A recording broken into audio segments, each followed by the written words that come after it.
Good evening and happy Wednesday. We're going to finish up with the trigonometric functions tonight. Okay. We're going to start by looking at properties of trig functions and their graphs. Then we will look at the inverse trigonometric functions.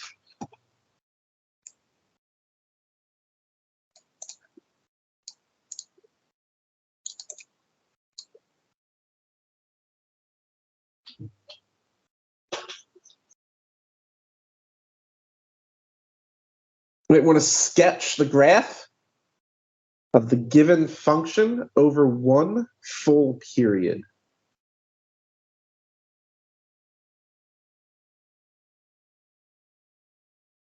Right, so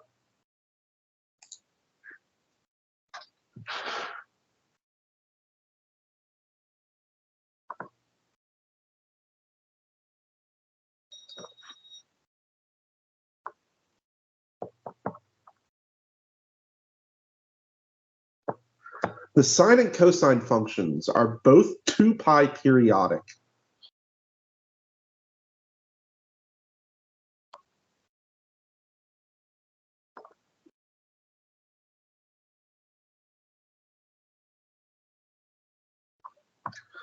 Tangent is pi periodic. This is our first look at periodic functions.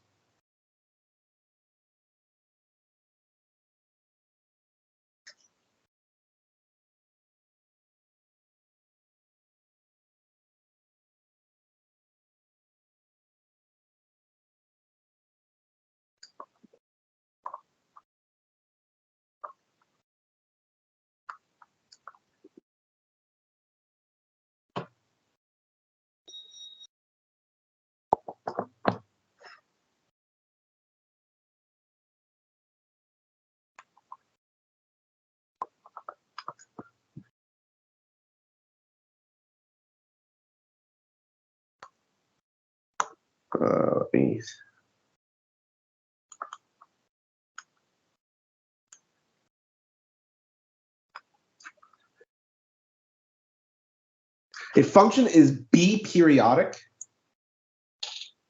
when f of x is equal to f of x plus any integer times b.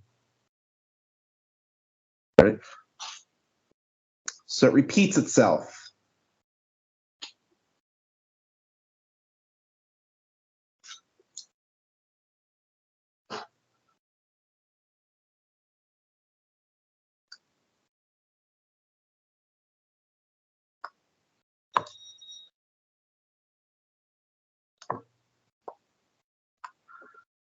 And then b would be the period of f.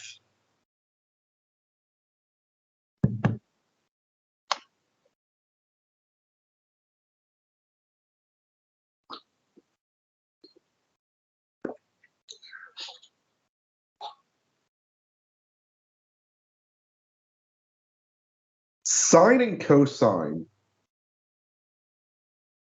also happen to have one additional property.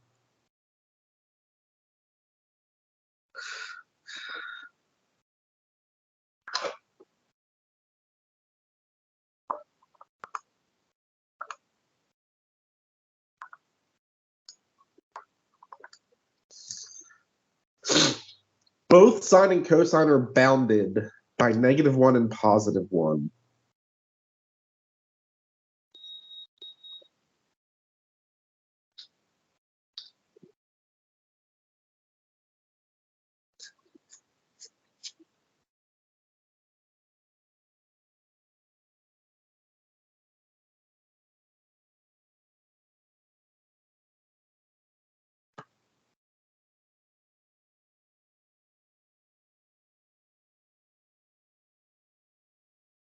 So both sine and cosine have what's known as an amplitude.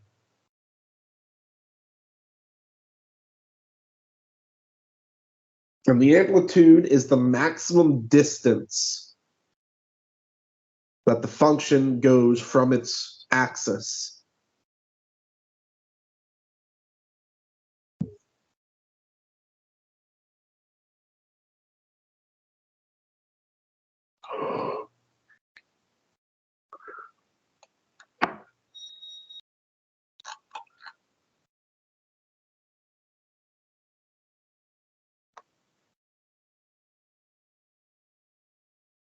So if we look at 3 sine of x,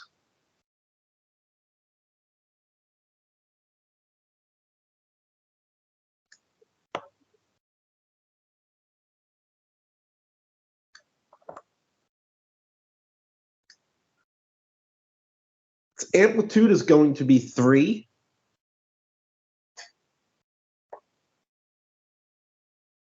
And its period is 2 pi.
All right.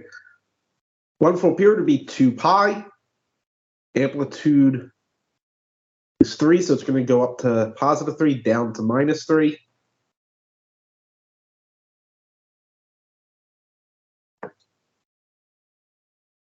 Sine equals 0.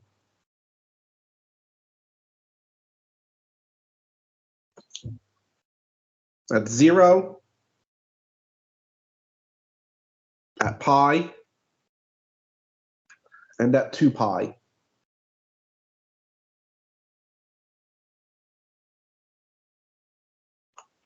Sine of pi over 2 is 1. Right, 3 times that will be 3. So at pi over 2 will be up at 3. At 3 pi over 2 will be down at negative 3. And it's a sinusoidal wave.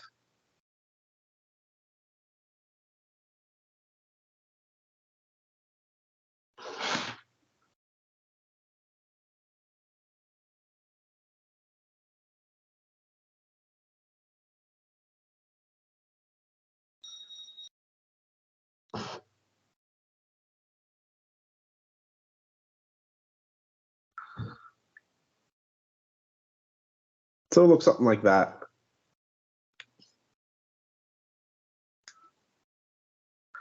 And then this pattern will repeat every 2 pi, right? So I can essentially just copy and paste this out past 2 pi. Right, so that'll then be from 2 pi to 4 pi. This will repeat. And then from 4 pi to 6 pi, that'll repeat.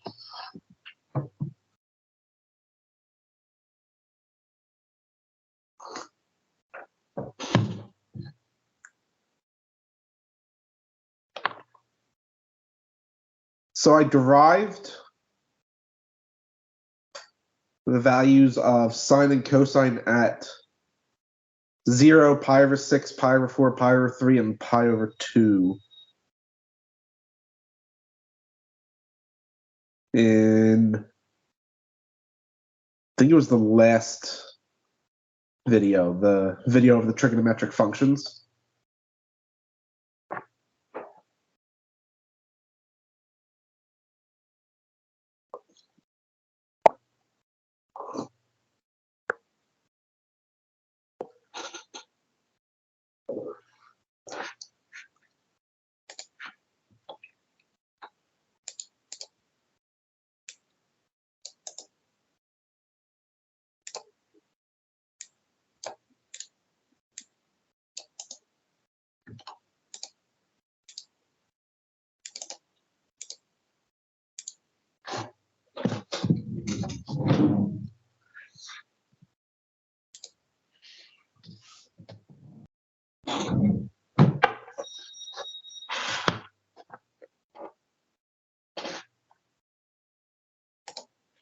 Sine of 2x.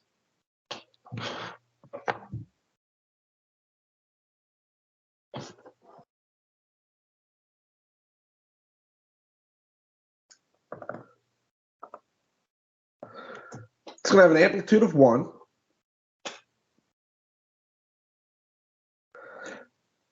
We need to determine its period.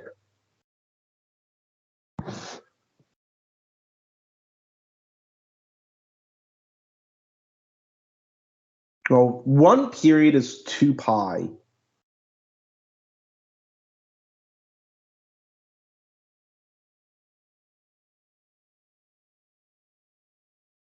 That means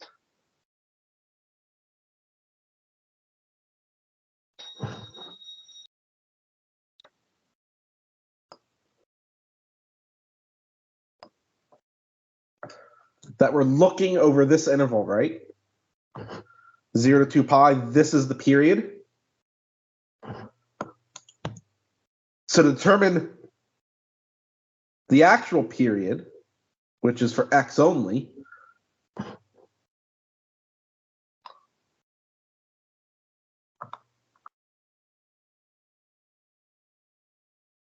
just divide it by 2, right?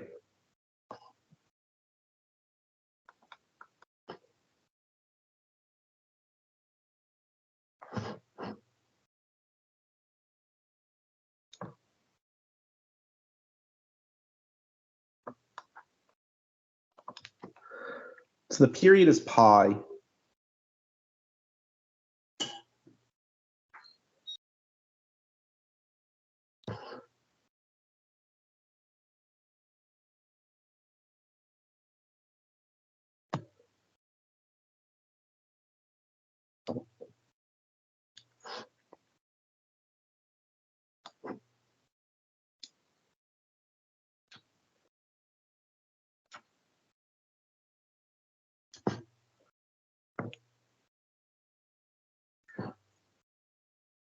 If I go out the same length,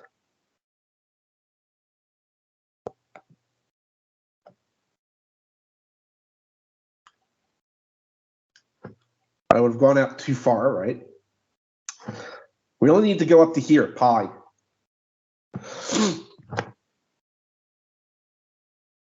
Sine of 2 times 0 is still 0, which means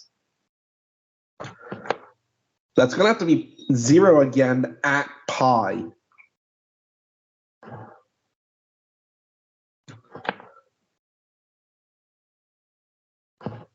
What about at pi over 2? It's also 0 there.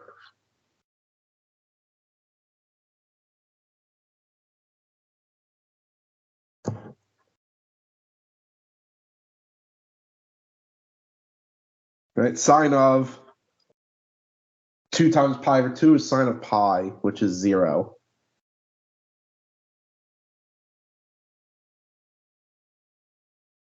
Well, the amplitude is how high it goes. So it's not pi over 4. But I know how you got pi over 4.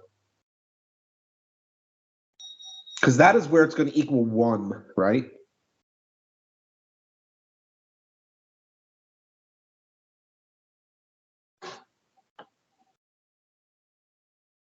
So at pi over 4, we have 1. At 3 pi over 4, we would have negative 1. Right? Pi over 4 is halfway between 0 and pi over 2. 3 pi over 4 would be halfway between pi over 2 and pi.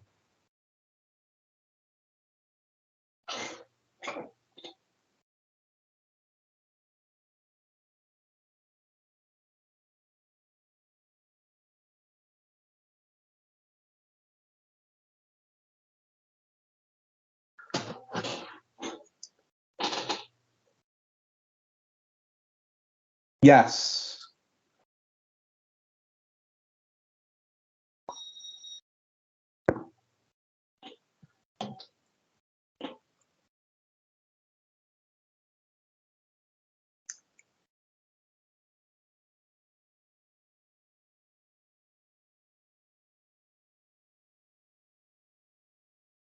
Just sine and cosine.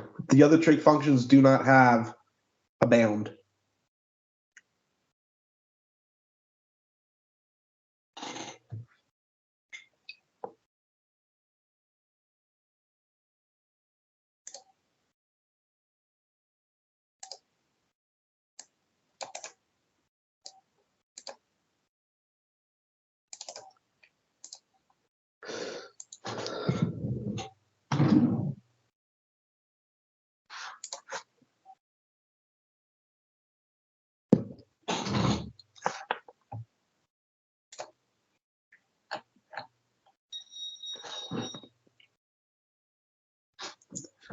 For sine of x over 2. I'm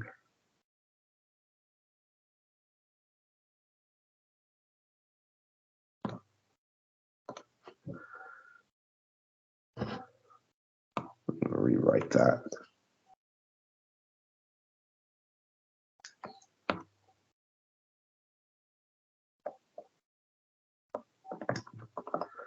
Right, the amplitude is 4. Oops. Learn how to spell. There we go. Period. 2 pi divided by 1/2.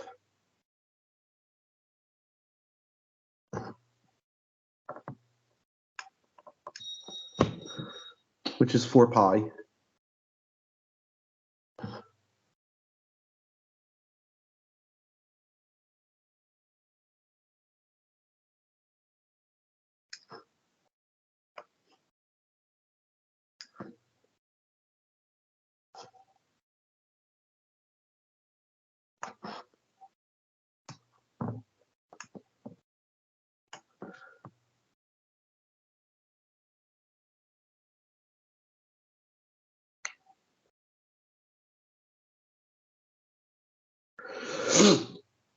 Well, it's 2 pi divided by whatever we happen to be multiplying x by for sine and cosine.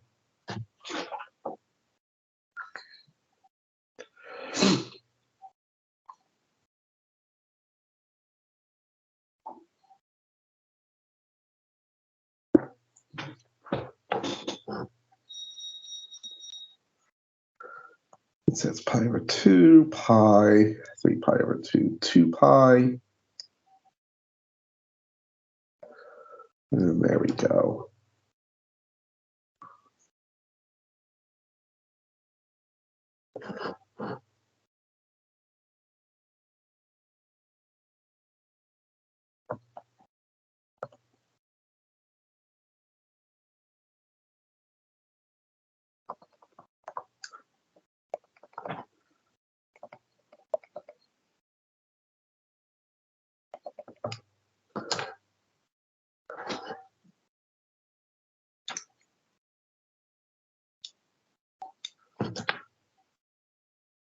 Zero and 4 pi will both be 0 because of the period.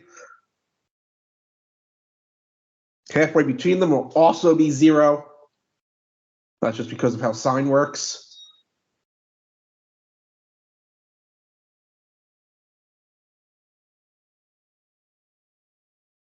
Note sine of pi over 2 is 1. So at pi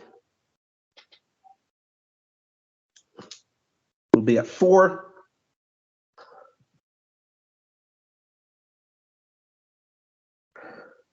And then at 3 pi will be down at -4.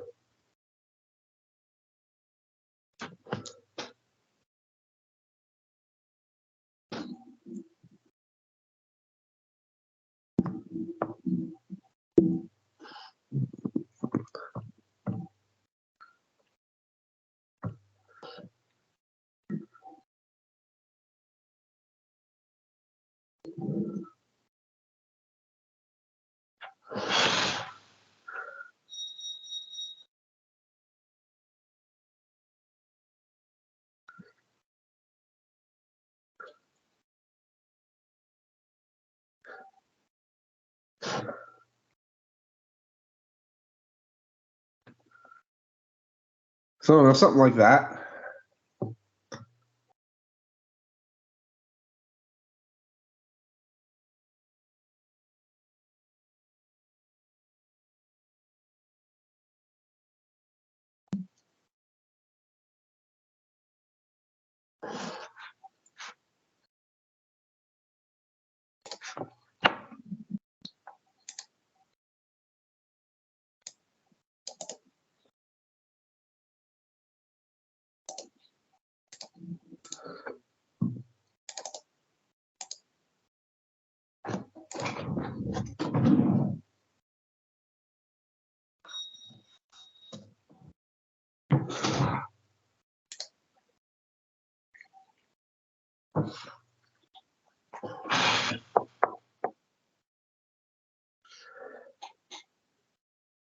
Four times cosine of x.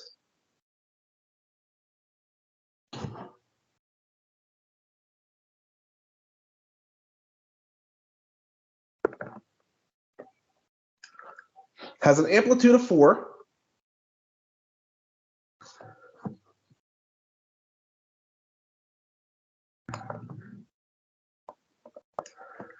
Has a period of 2 pi.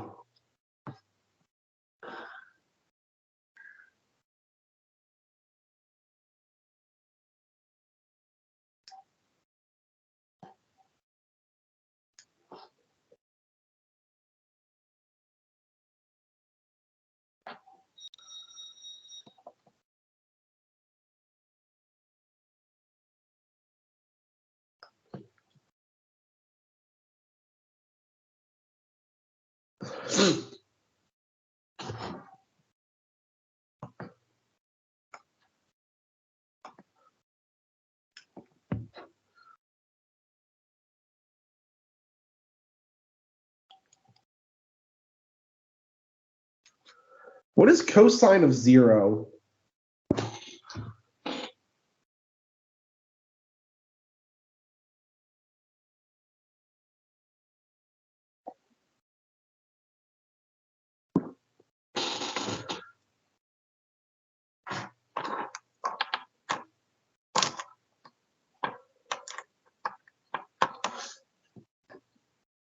Cosine of 0 is not 0.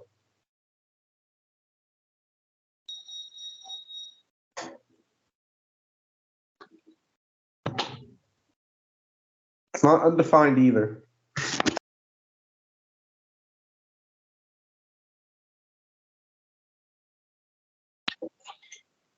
It's 1.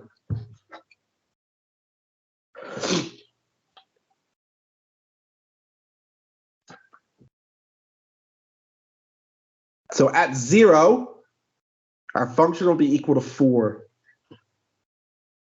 And then again,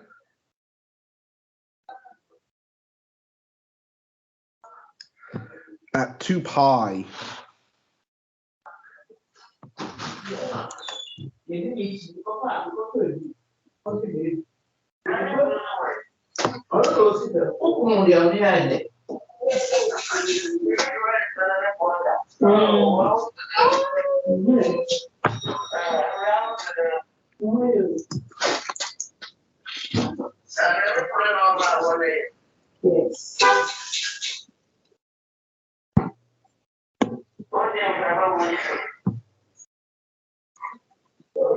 This is why I need to just draw my lines.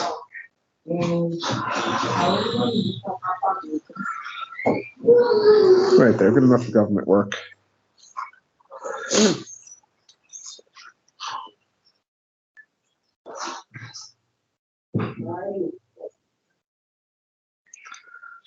Well, cosine of pi is -1.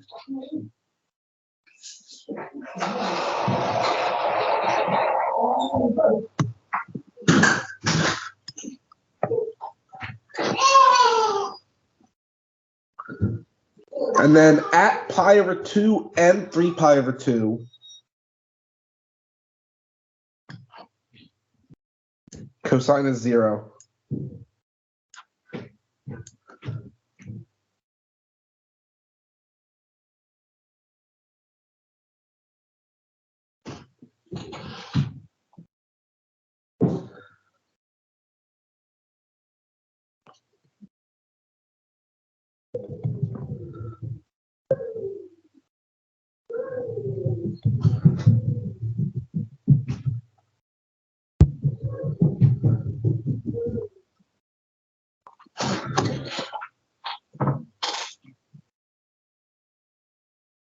So that's what we're going to look like.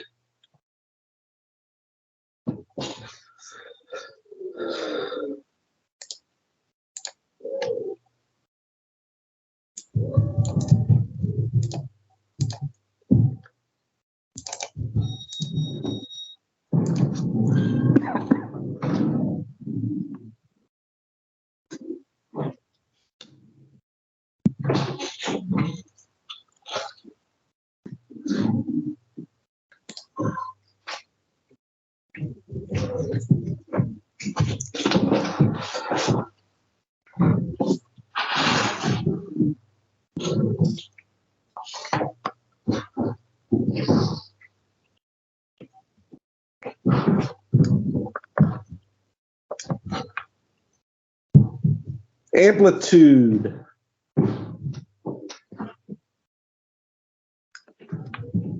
Two, right?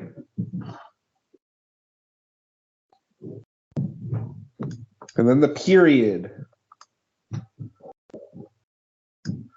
2 pi divided by 1/3.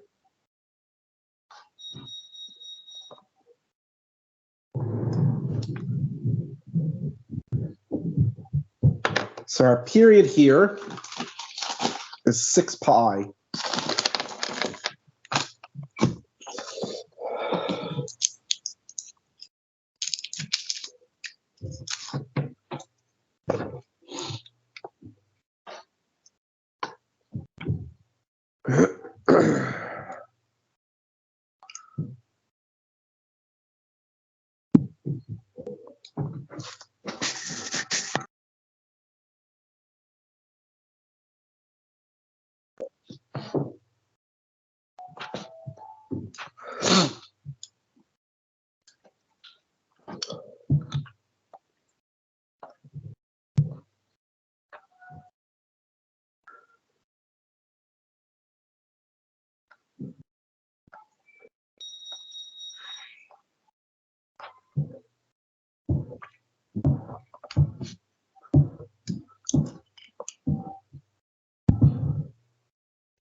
Rather than write out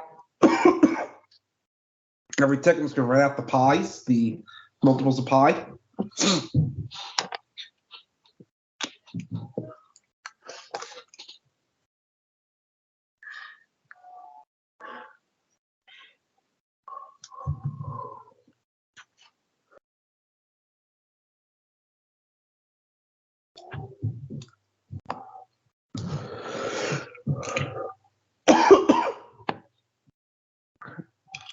Zero and 6 pi will be at 2.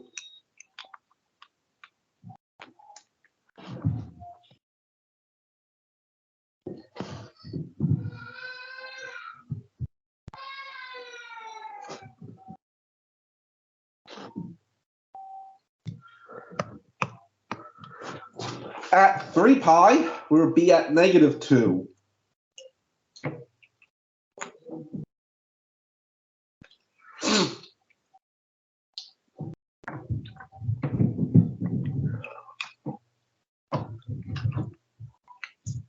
Where are we going to be at 0?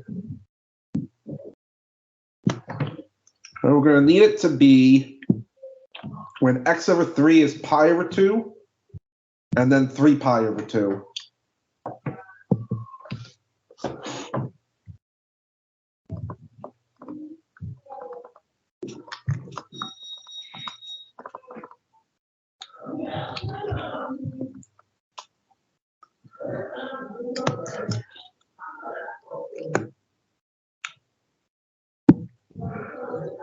Right, so 3 pi over 2 is one of them.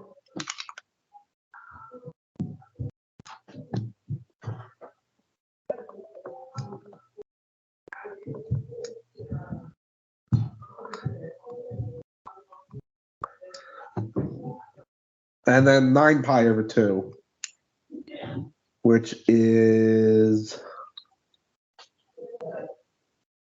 this one.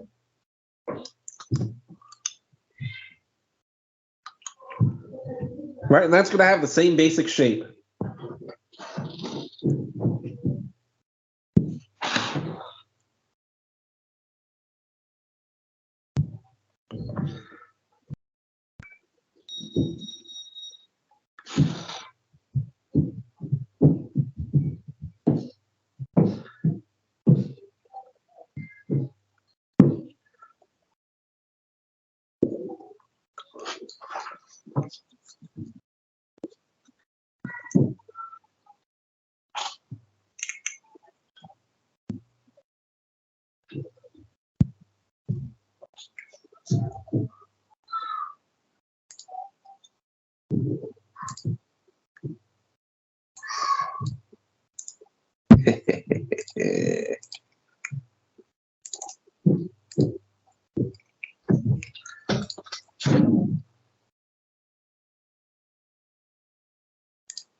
Two times tangent of x.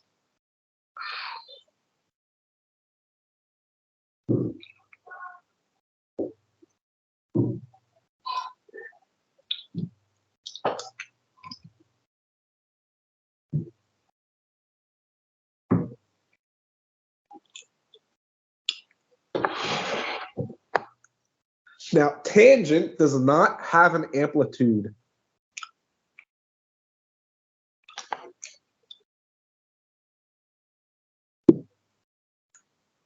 It still has a period. Its period is 1. I'm sorry. Its period is pi.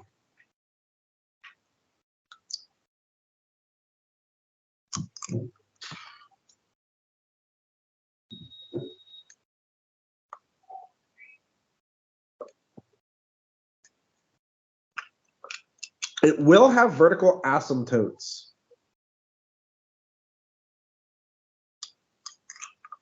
Right. We're going to have to decide how we want to sketch this. I think I will go 0 to pi as my interval.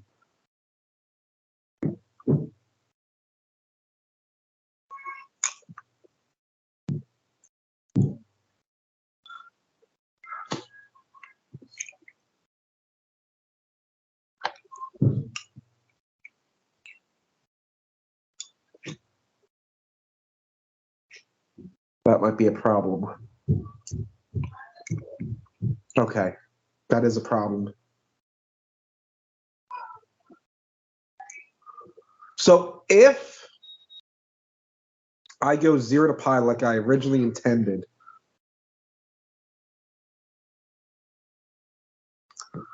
we'll have a single asymptote at pi over 2.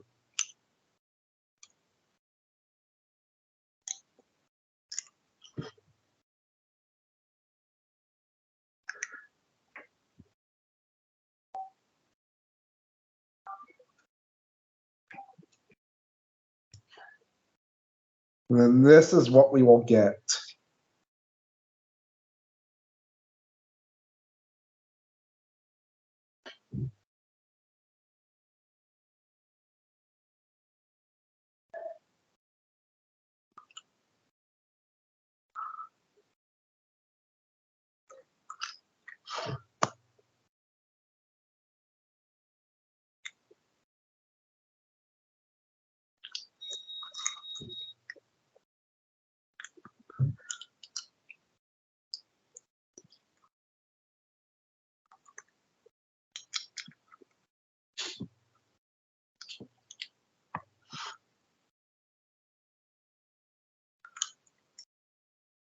So we're at 0 when x is equal to 0.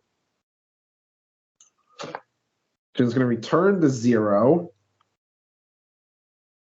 at pi. And then here's what we'll have.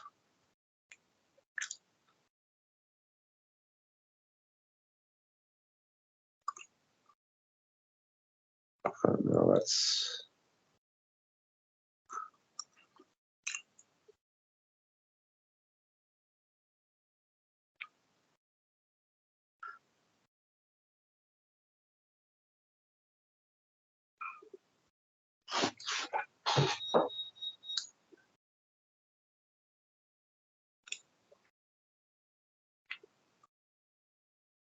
Which is not ideal.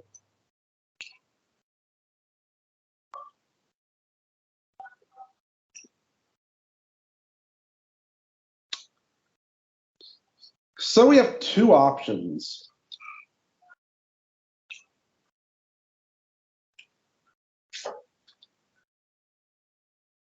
We can go minus pi over 2 to positive pi over 2. Or we can go pi over 2 to 3 pi over 2. It doesn't matter.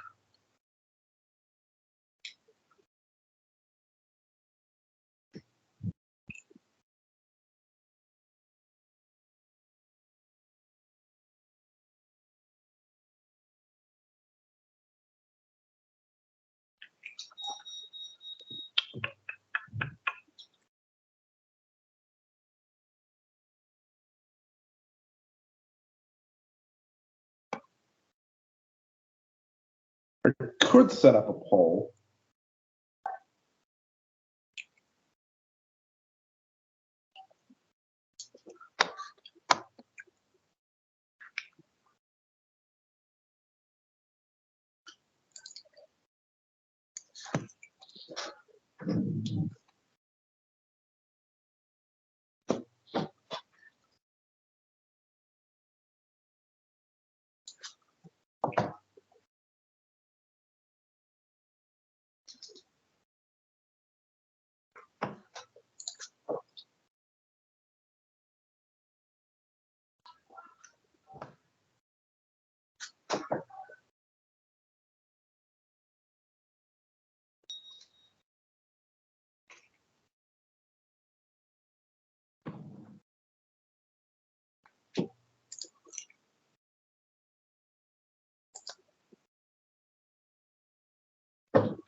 So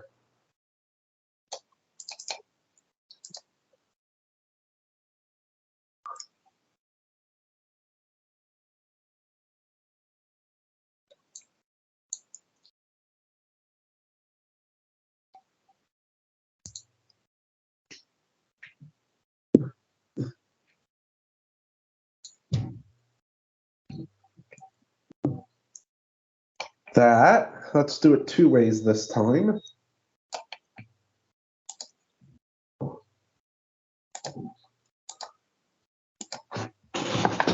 So you can either scan the QR code or click the link that's in the chat.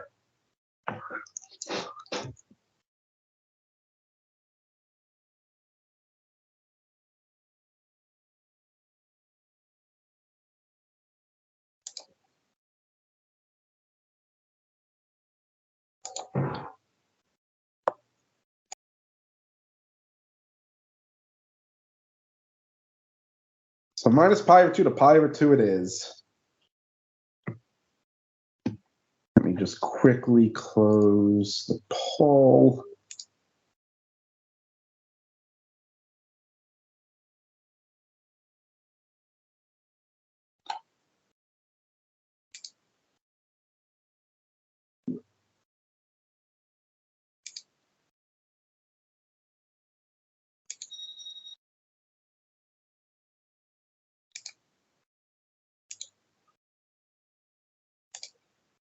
They really make this difficult, don't they?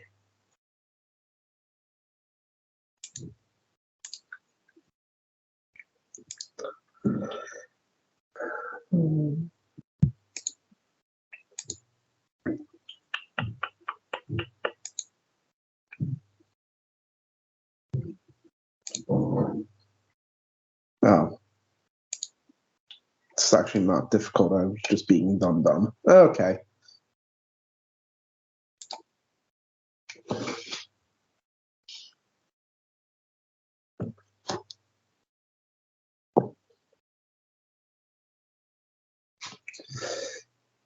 I prefer to do the y-axis first.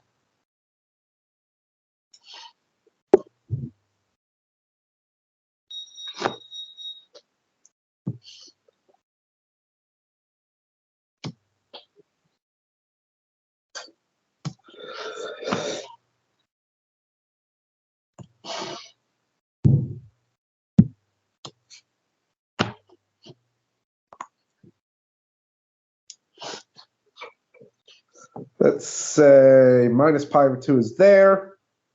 That looks like pi over 2 there.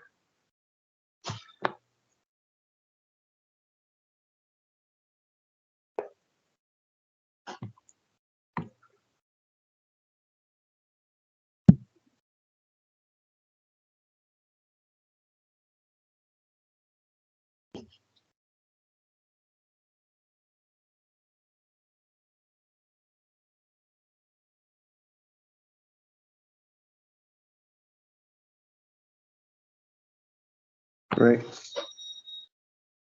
The only thing I'm going to change is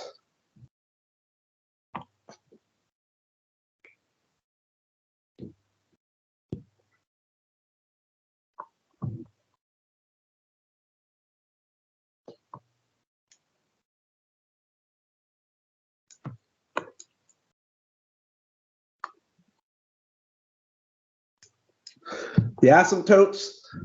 There's an infinite number of them. They occur every odd multiple of pi over 2.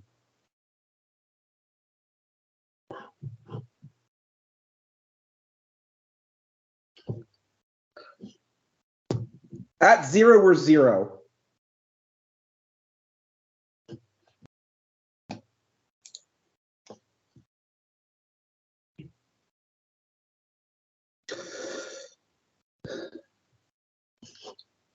Negative angles. We're in quadrant 4, right?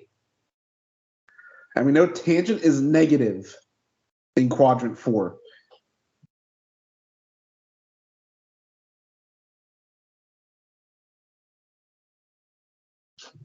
All right, and then we know that quadrant 1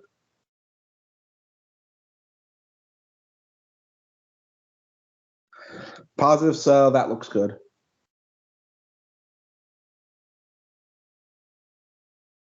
What I'll do is I'm going to cheat. I'm going to say, okay,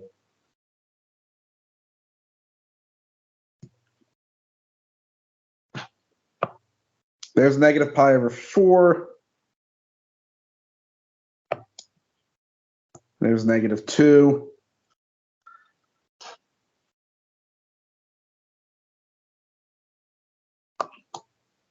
Oops. I'll say that's positive 2.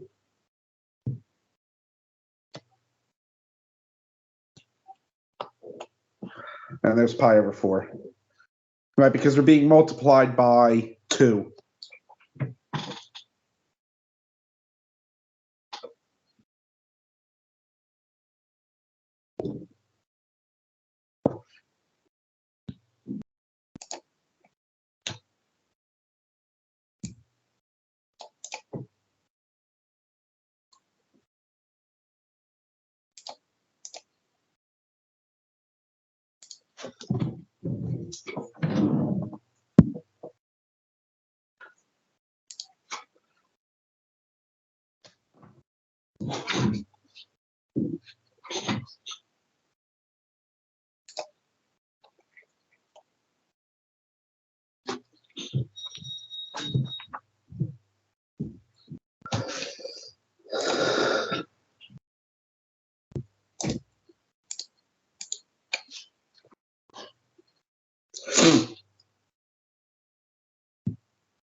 Tangent of 2x.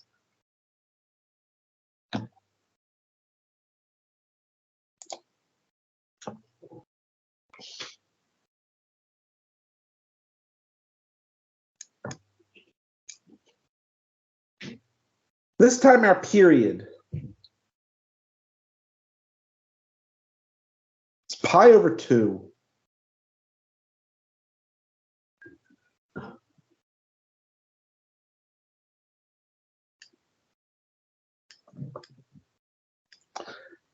Asymptotes.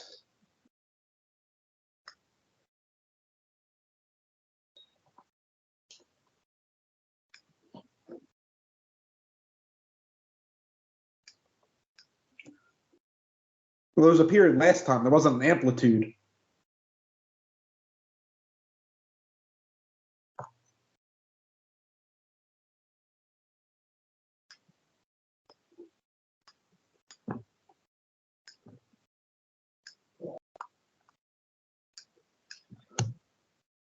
Asymptotes will be at every odd multiple of pi over 4.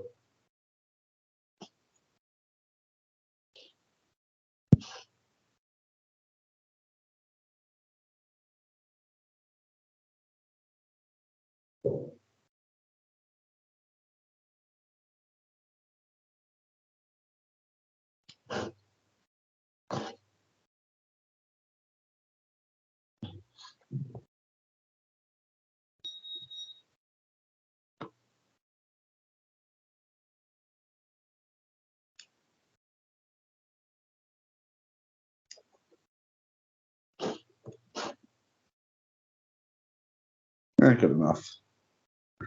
I could also try and do it this way, actually.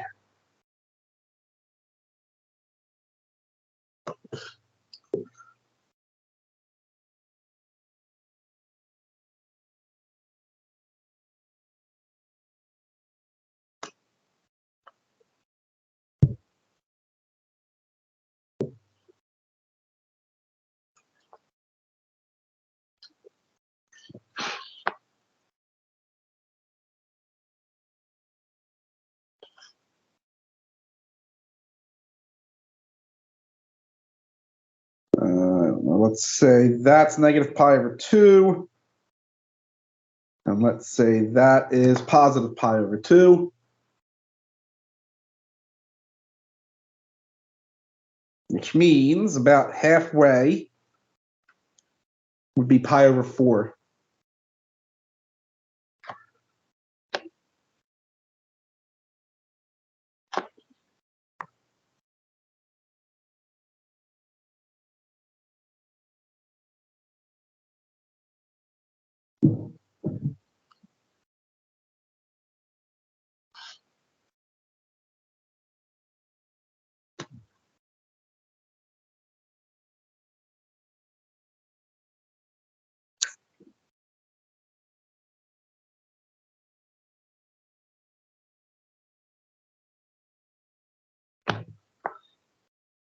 Those would be our asymptotes, and then the general shape itself is still the same.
Okay.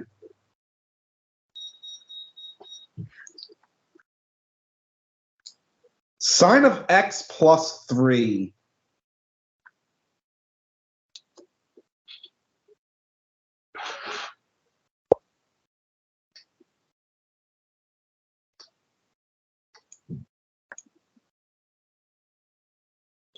It's the amplitude.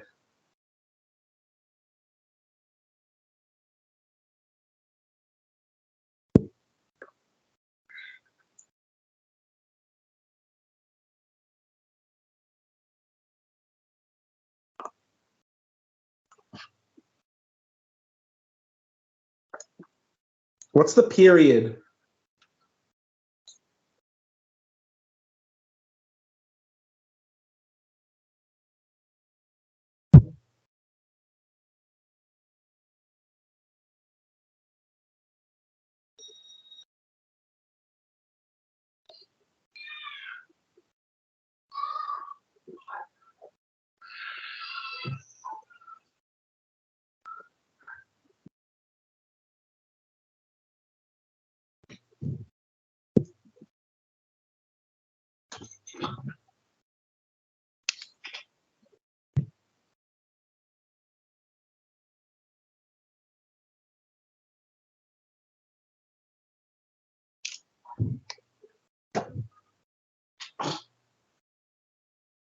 You're overthinking it.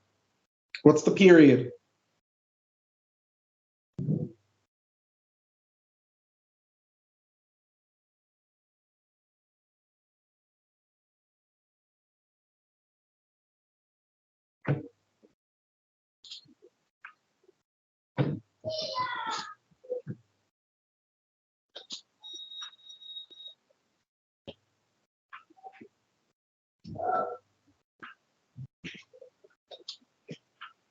Oh dear.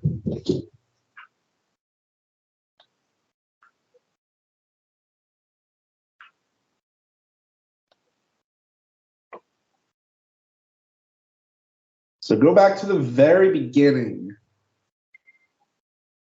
What did we say the period of sine of x was?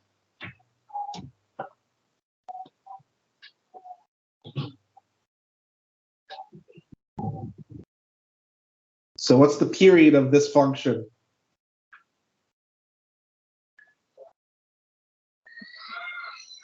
Be 2 pi.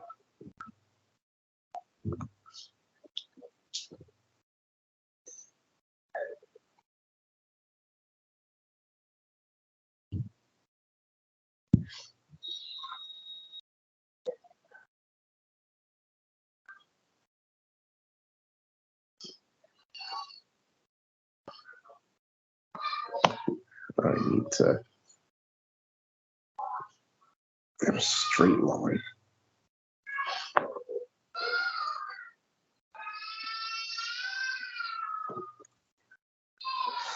Does that look like about halfway? Yes, it does.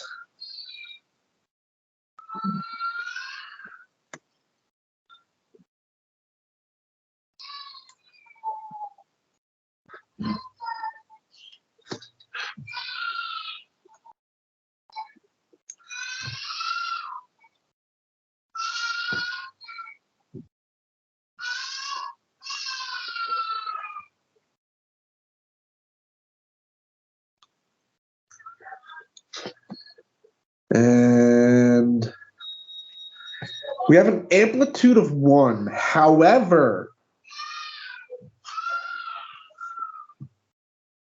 it's plus 3. How does that plus 3 affect the graph?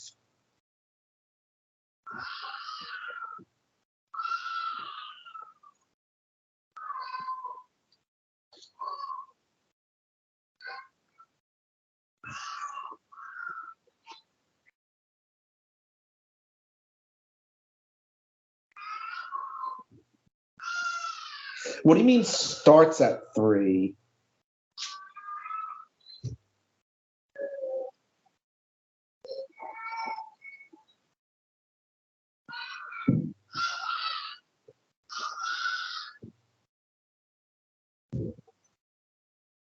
Okay, but again, what do you mean by starts at 3?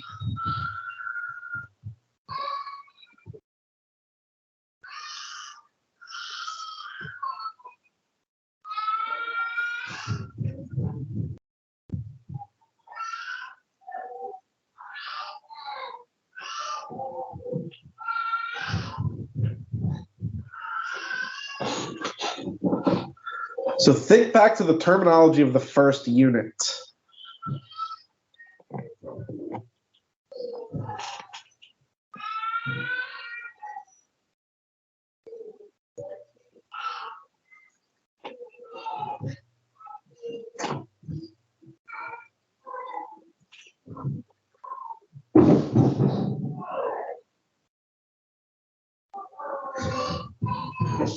Isn't that plus 3 a vertical translation?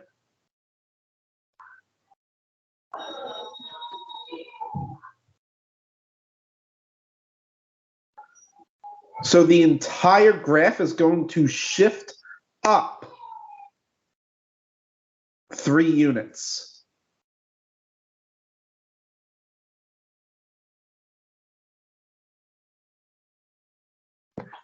So why don't I do this? There's 3, let's say.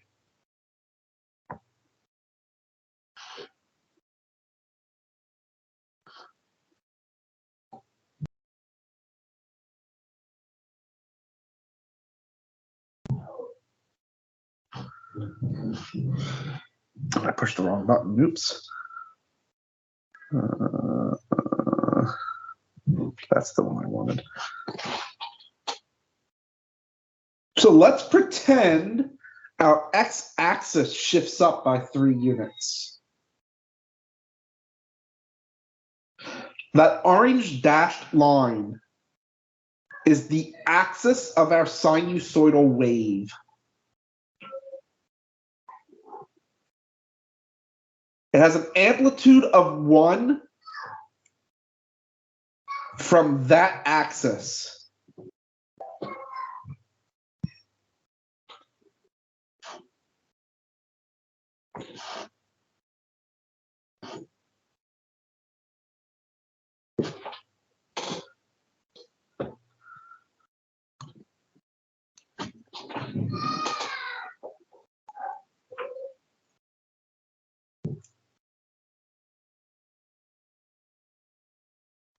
Sine of 0 is 0. So that means at 2 pi,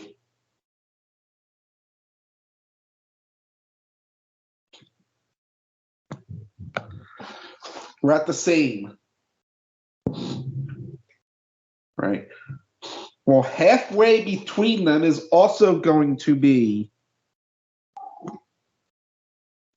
0.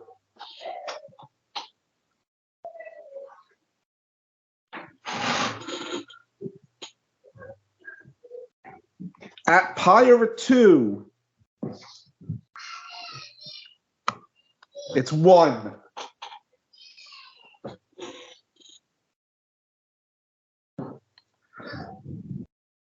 At 3 pi over 2, it's -1.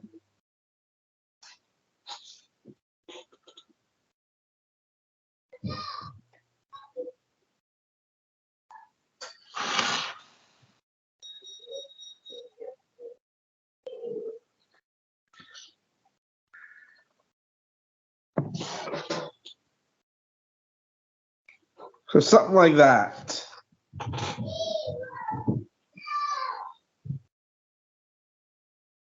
All right, so again, notice this is the exact graph of sine of x. It's just shifted up by 3 units. So yes, the amplitude is 1, but that doesn't mean the maximum is 1 and the minimum is -1, right? Because of that +3, right? So the maximum is 1 above 3. The minimum is 1 below 3.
What is our amplitude?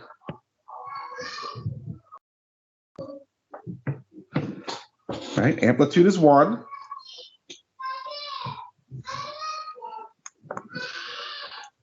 What is our period?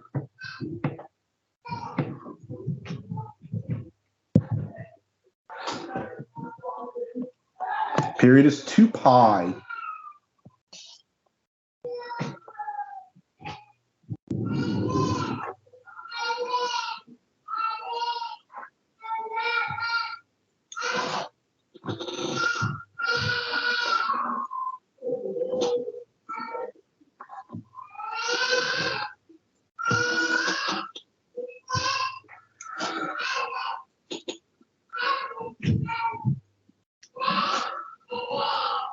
How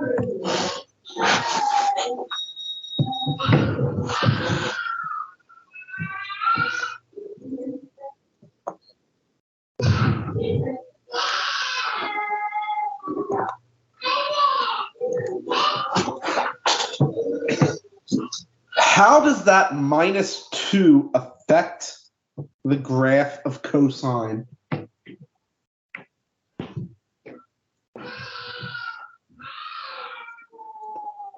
Right? It shifts it down by 2 units.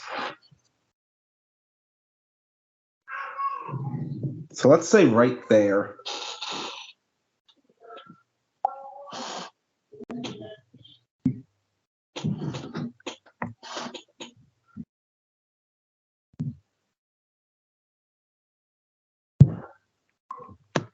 Right, so as before, just imagine that your x-axis now shifted down by 2 units. So just imagine your x-axis is now that line, y equals -2.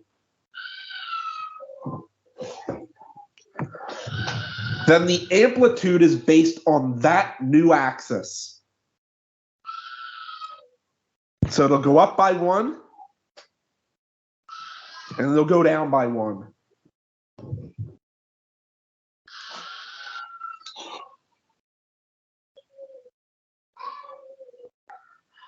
Zero is a maximum for cosine.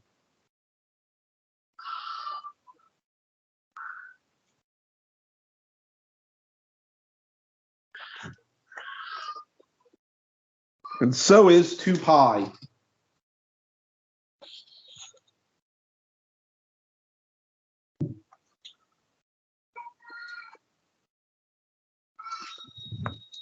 Pi is the minimum.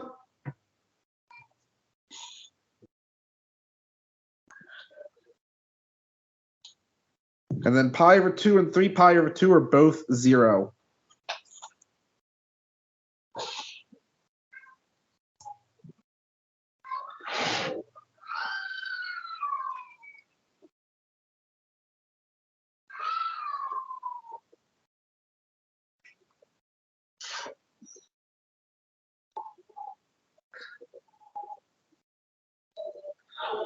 I don't know, something like that.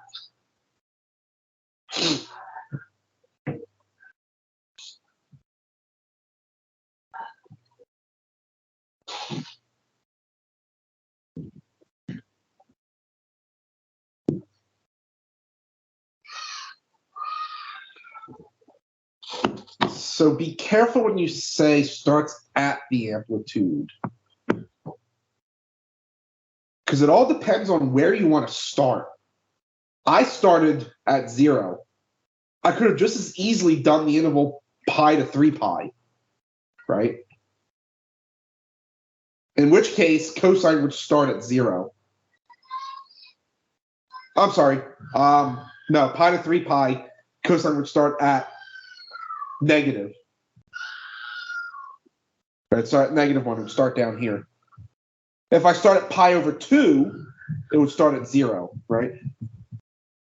Right. If we start at 0, right, cosine starts at the maximum, and sine starts at 0. But again, because what's cosine of 0? It's 1, right? And sine of 0 is 0.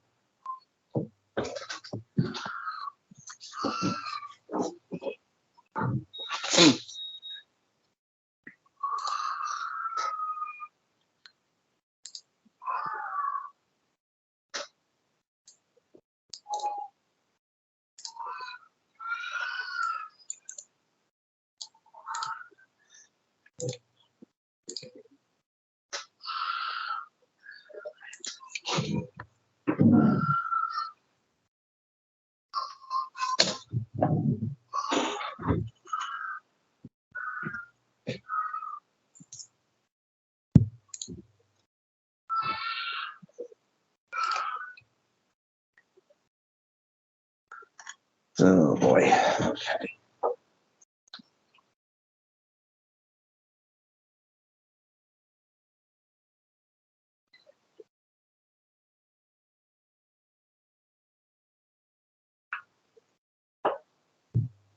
Sine of the quantity x minus pi over 4.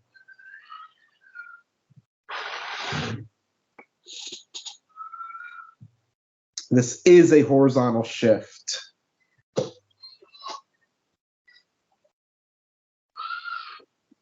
No, not period first. Amplitude.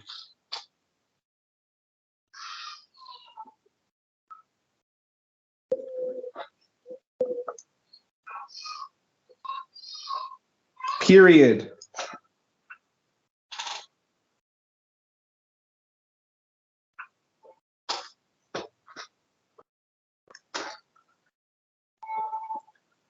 This horizontal shift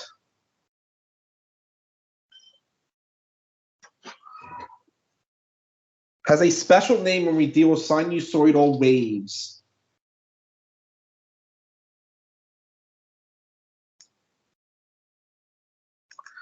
It is called a phase shift.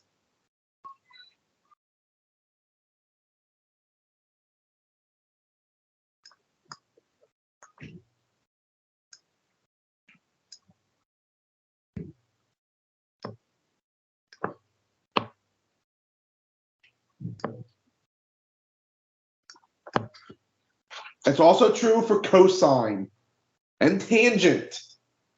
Any trig function, it's called a phase shift.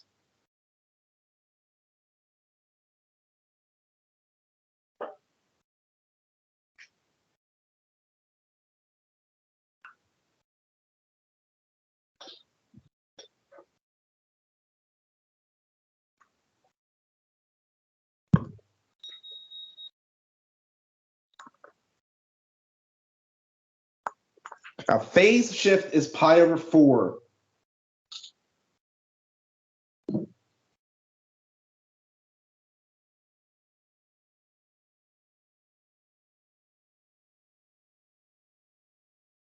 No, horizontal translation. Any horizontal translation is a phase shift.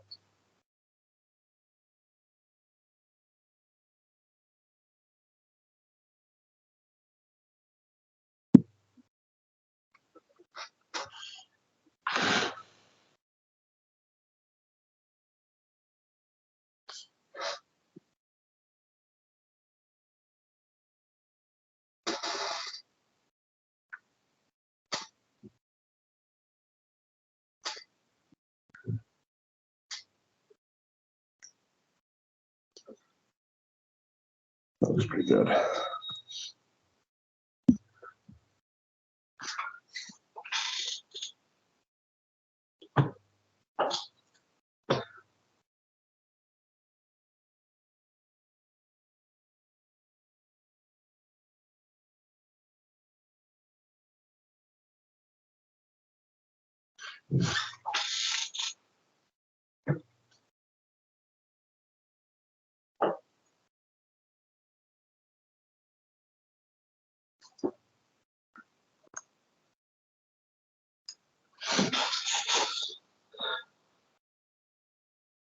So for the phase shift, pi over 4, does it shift right or left?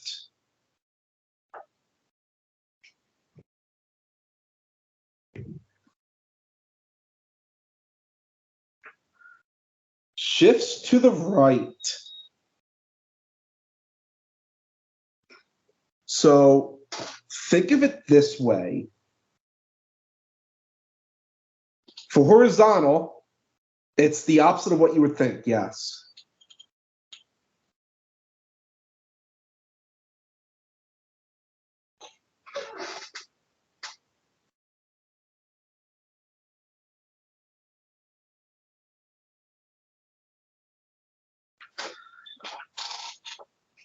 So think of all your points now shifting to the right by pi over 4 units.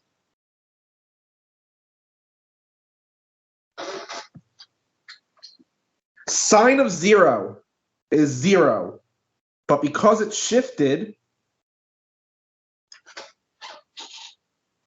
it's there. which means here it will be 0, but that is now outside of my interval. So that last point I'm essentially going to ignore. Pi would also be 0, but that's now going to be right here.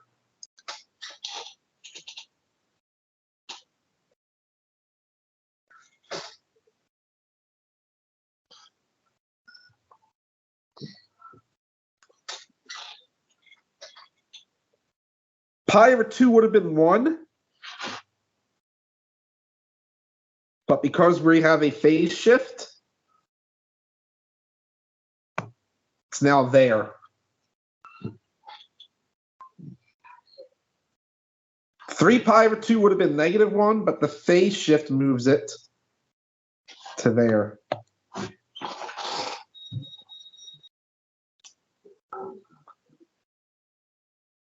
So where are we on the y-axis? Well, it'd be sine of negative pi over 4, which is negative √2 over 2.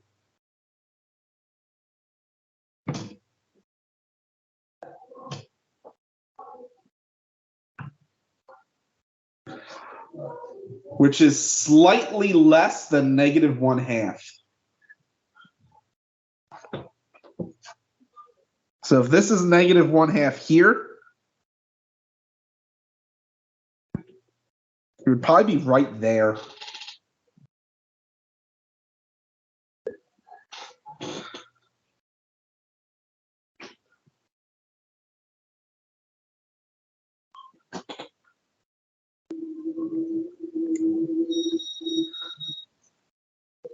And remember, since we have a period of 2 pi,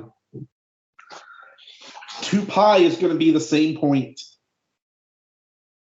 Or let me rephrase that. It's going to be the same point on in terms of y. Right? It'll have the same y value.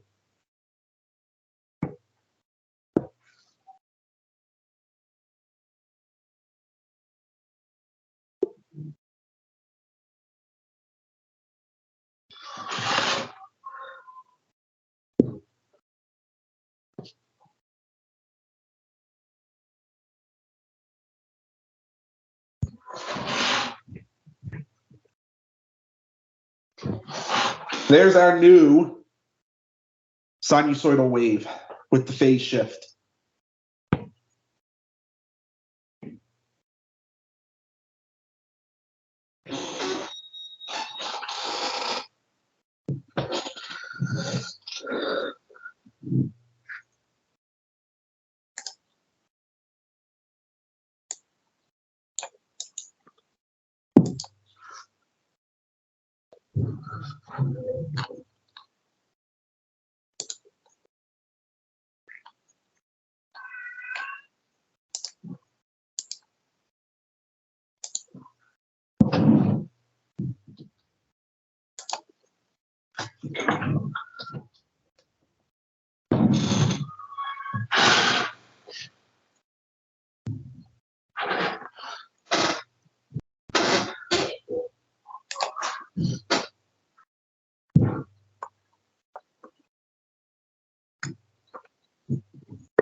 What is our amplitude?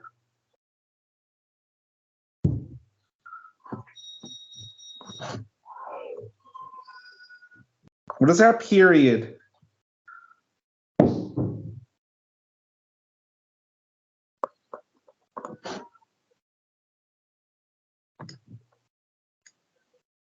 What is our phase shift?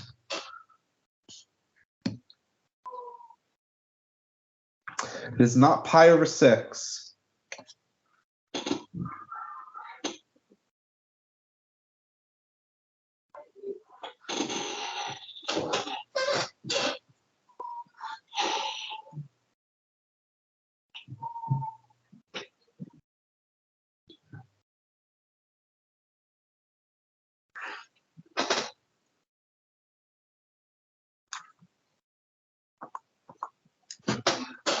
It is negative pi over 6.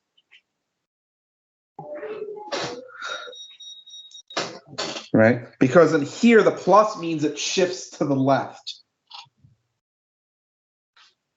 So we account for that in the phase shift. It is a leftward shift of pi over 6.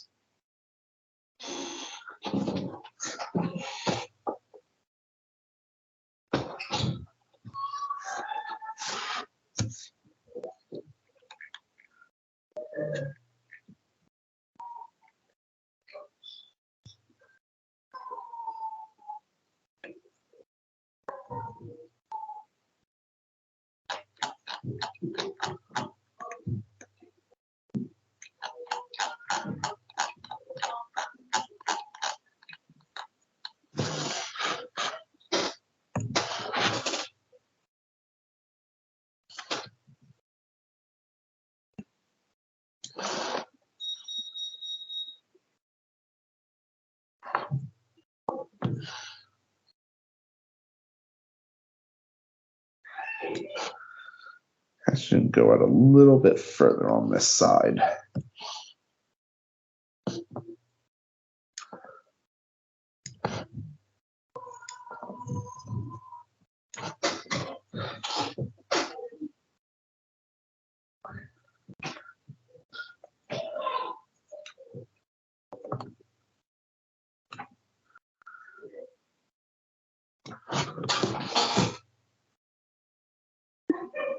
Right? Since our phase shift is now left by pi over 6,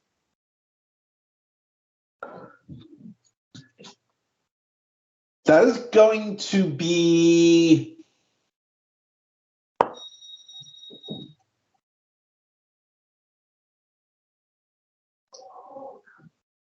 about a third of the way between the lines, right? So it'll be about a third of the way between the y-axis and negative pi over 2. So it's going to be, I don't know, maybe right here.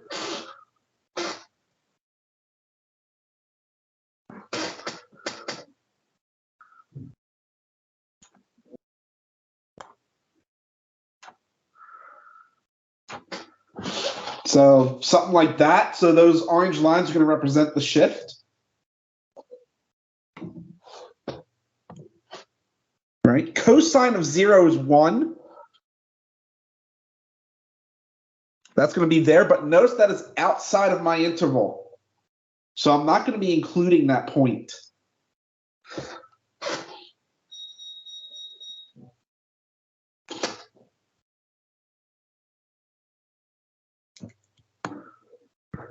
That point will be included.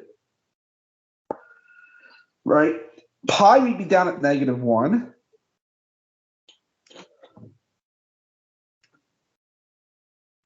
So that's that.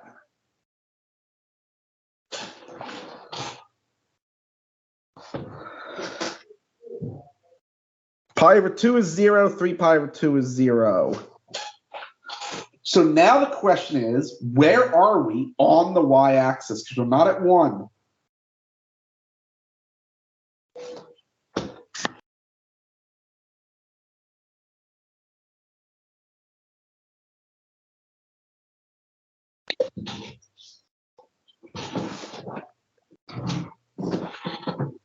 Would not be 1 minus pi over 6. What is cosine of pi over 6?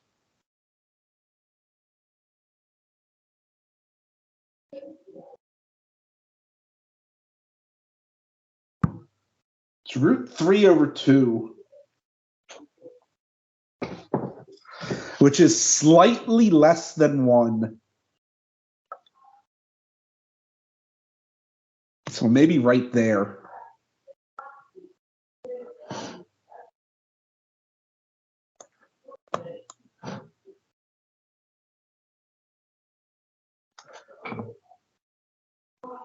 Remember, because we're 2 pi periodic, we have to be on the same horizontal line at 2 pi.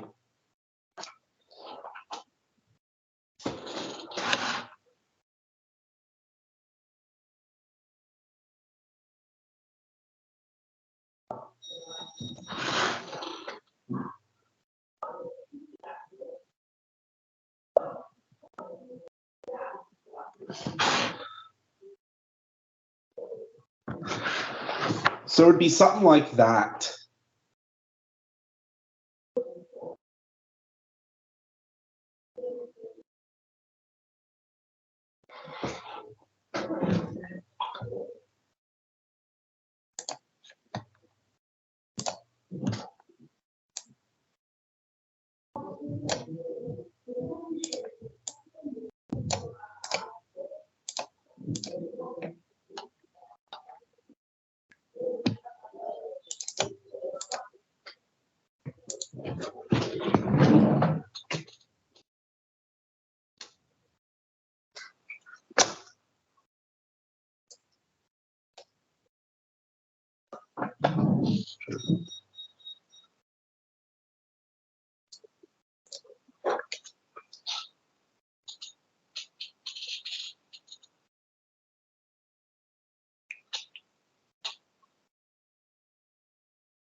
Okay.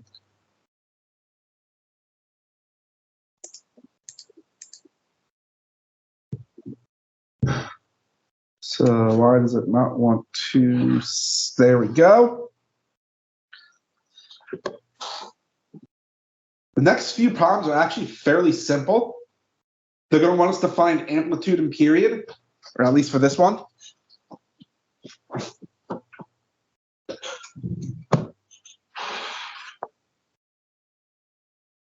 And notice that they give us units.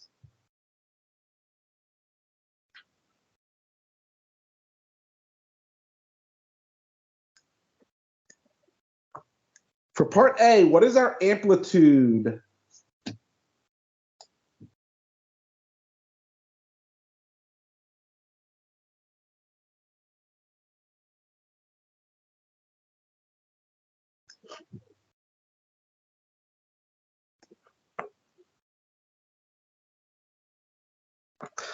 What is the period?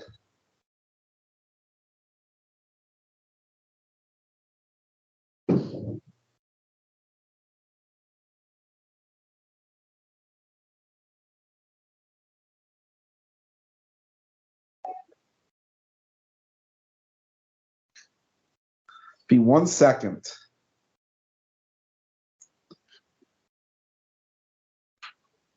What about for part B?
What is the amplitude for part A? It'd be 3.6 volts.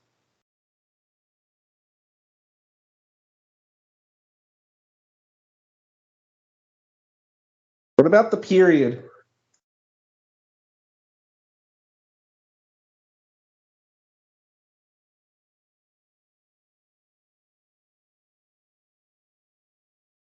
That'd be 1/40th of a second. And what about for part B?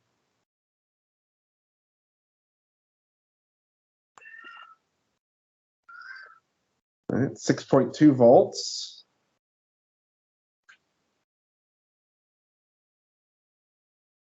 And the period would be 1/10 of a second.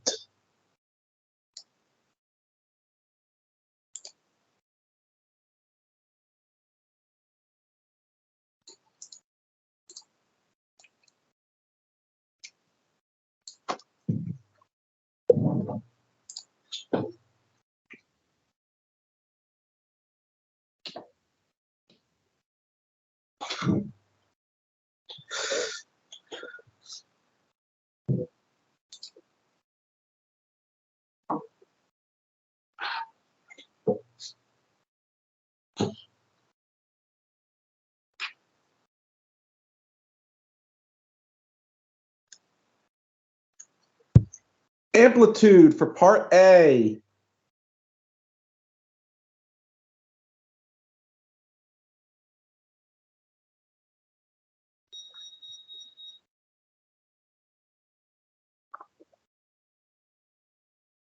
$20 per square centimeter.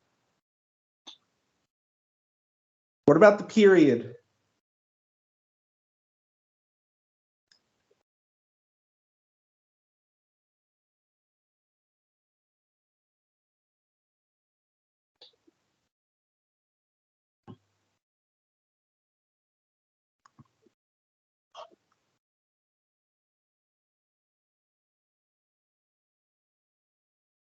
And what about the phase shift?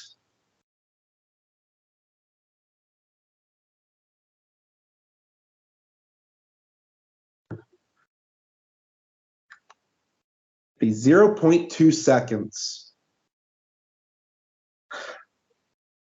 Notice that the answers would be the same if I wrote it this way.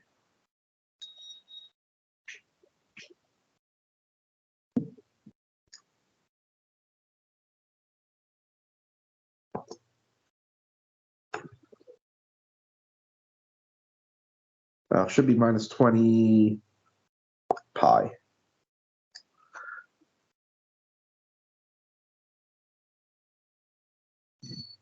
Right. It has to be in this form, t minus phi. So 20 pi is not the phase shift here. You have to factor out the 100 pi first. And then your phase shift would be what you're left with, which is 0.2.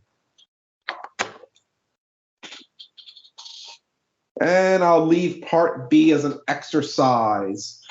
So when we come back at 7:50, we will look at inverse trig functions. I will see everyone then.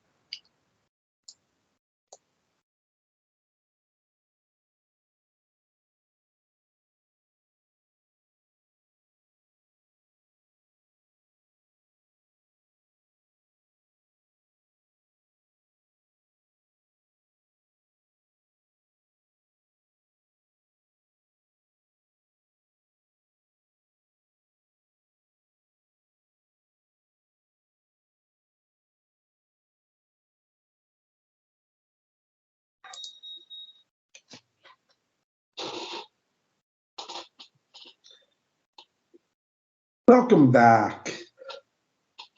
We will now look at the inverse trigonometric functions.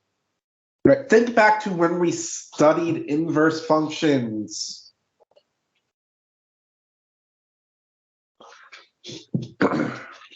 We said that the inverse of a function existed if and only if the function was 1-to-1, right? Are the trig functions 1-to-1?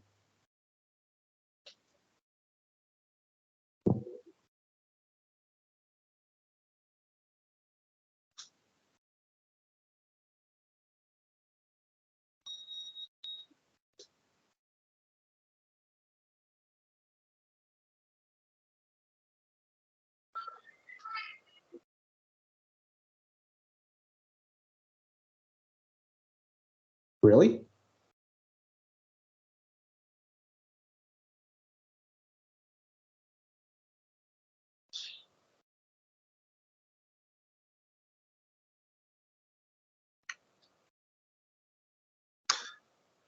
Aren't the trig functions periodic?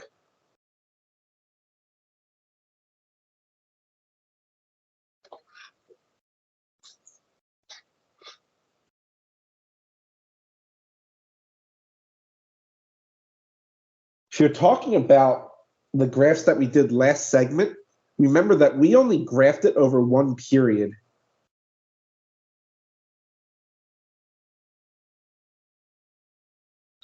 And even then, by the way, cosine and sine failed the horizontal line test.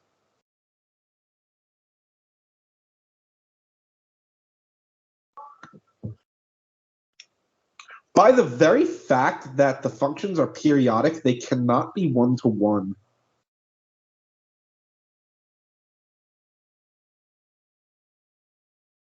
Right? Because remember, what does periodic mean?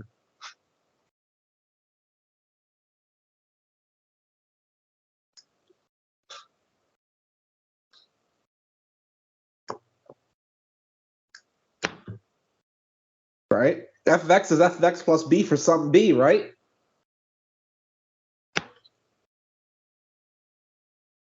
But x and x plus b are not the same.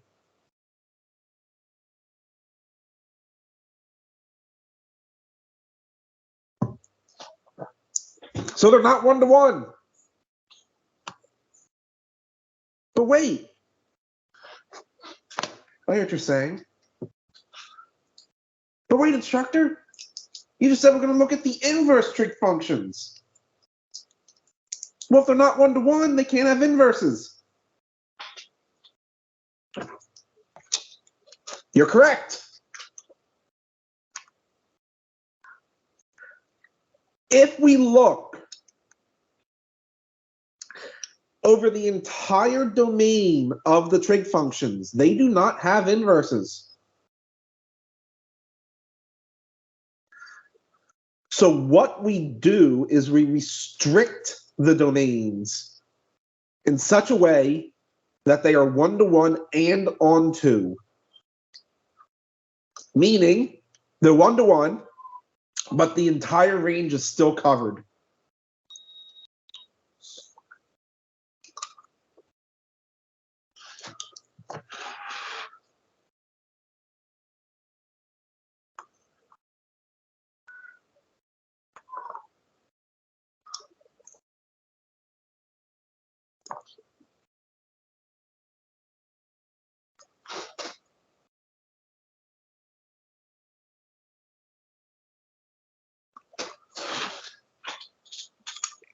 Let's start with sine.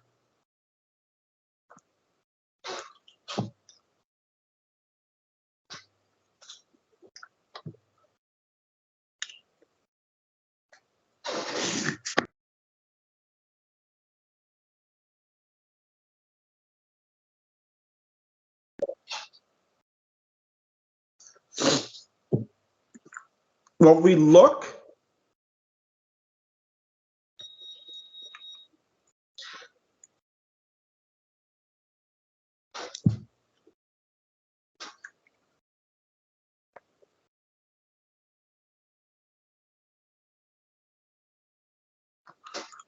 oh dear, that wasn't even good enough for government work.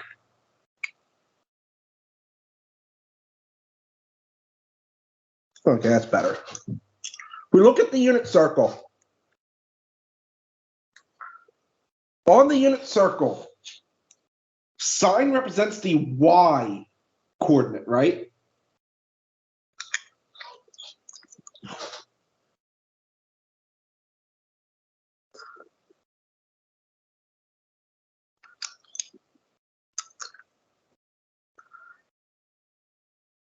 So doesn't that, what's in green, cover every possible value that sine could give you?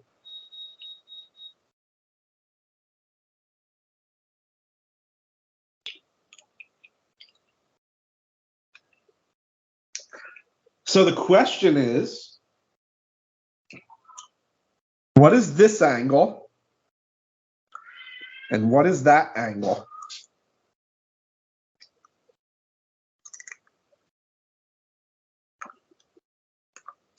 Minus pi over 2 to pi over 2. I don't know why I'm doing this in orange, to be honest. I'm going to change this back to black.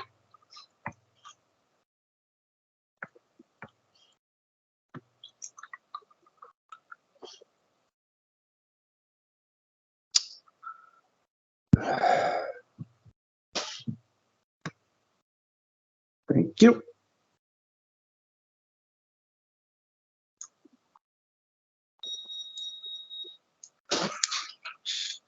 So we restricted the domain of sine to just negative pi over 2 to pi over 2.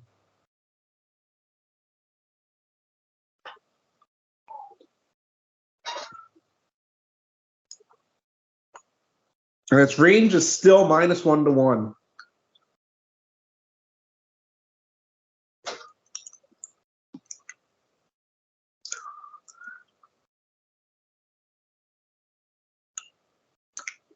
No, but that's how we did it to define the inverse.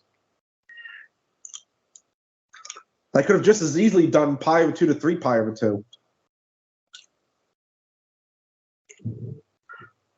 But that's not how it was done.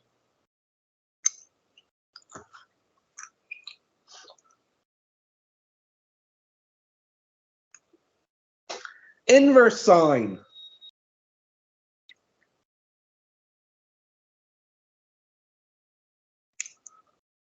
Right? Or the arc sine. They mean the same thing.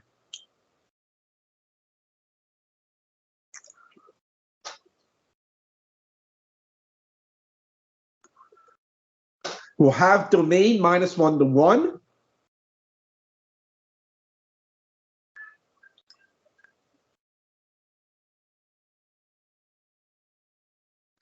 And we'll then have range minus pi over 2 to pi over 2.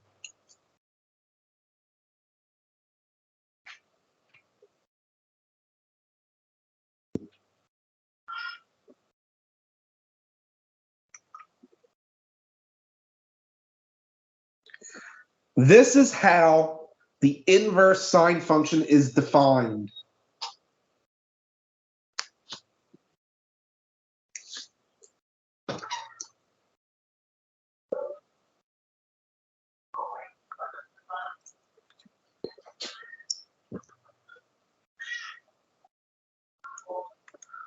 For cosine, what we did was we took the upper half of the unit circle.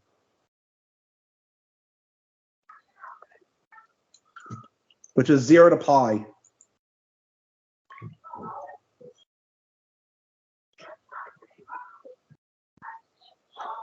Domain of what?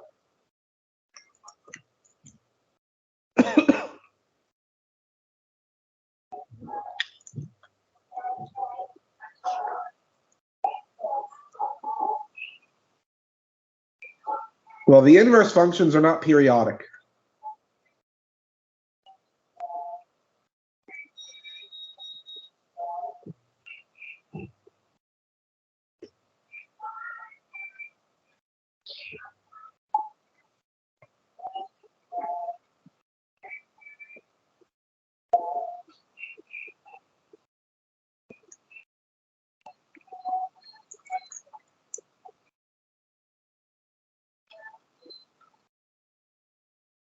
Not necessarily. Negative pi over 2 to pi over 2 is not 2 pi, is it? It's pi. In fact, we can't use a full period, because if we do, it's no longer 1 to 1.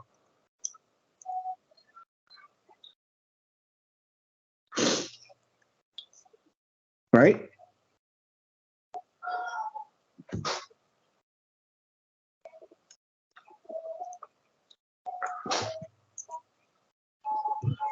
So with this restriction of 0 to pi, the entire range -1 to 1 is covered.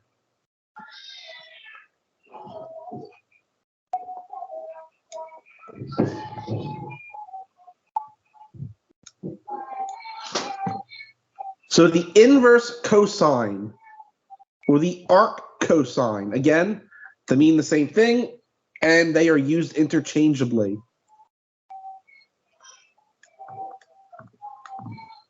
We'll have domain -1 to 1. And we'll have range 0 to pi.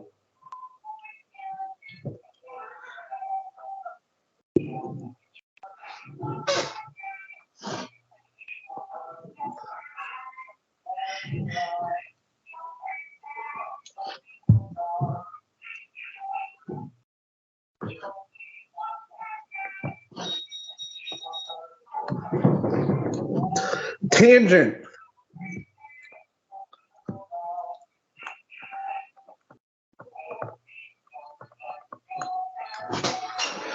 We take the open interval minus pi over 2 to pi over 2.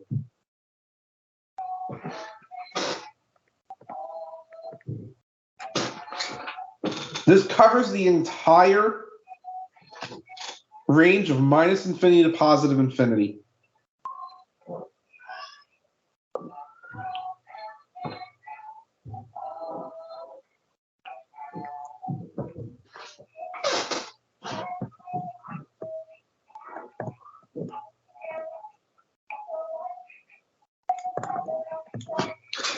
The inverse tangent, or the arctangent,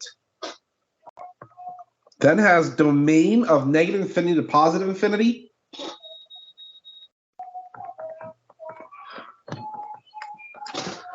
and range of minus pi over 2 to pi over 2, open.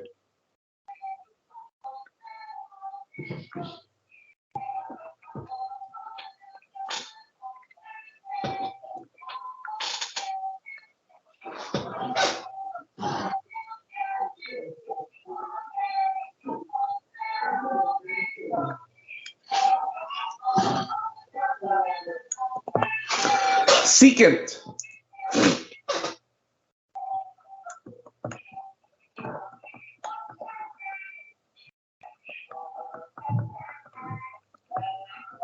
We take the same domain as cosine and exclude the one point in there where cosine is equal to 0, right? Because that's where secant would be undefined.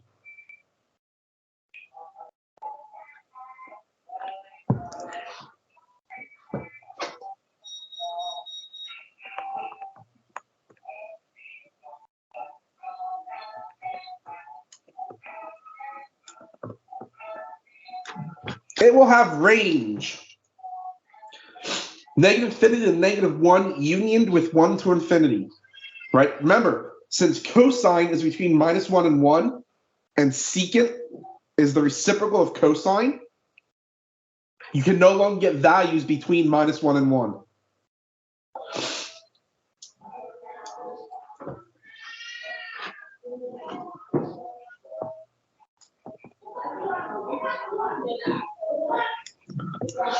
The inverse secant, or the arcsecant,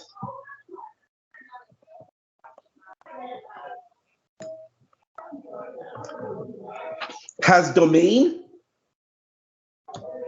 of everything except between minus 1 and 1. And then we'll have range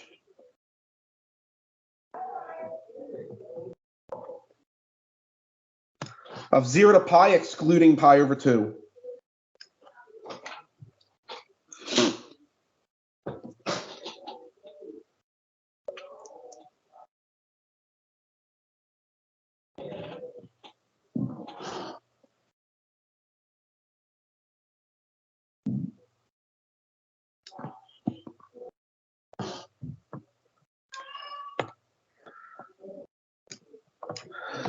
For cosecant, we take the domain we used for sine, and just like for secant, we exclude the one point where sine is equal to 0. This gives us the same range as secant.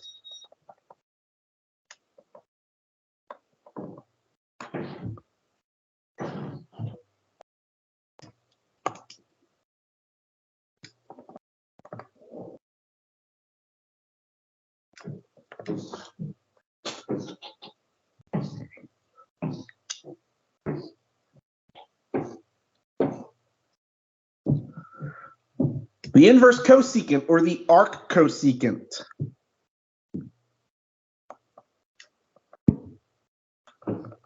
has the same domain as the arcsecant,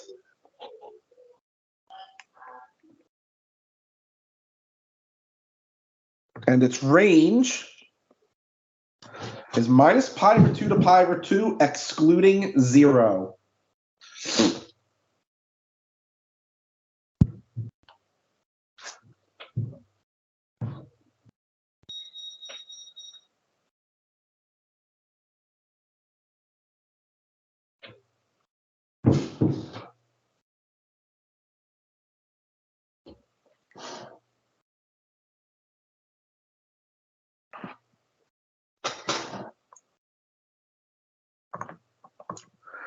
Finally, for cotangent, we take the domain to be the open interval 0 to pi. This covers the entire range of all real numbers.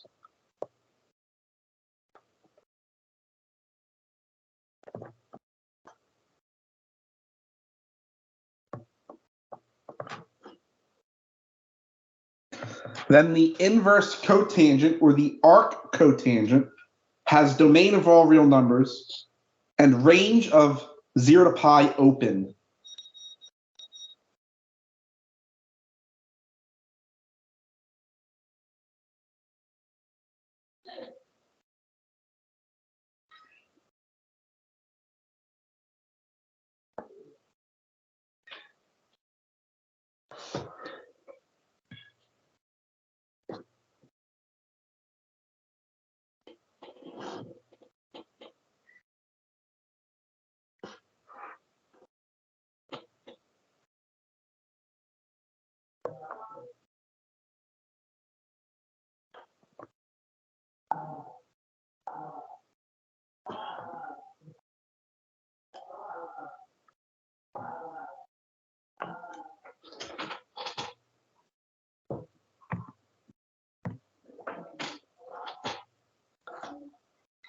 Those are very important.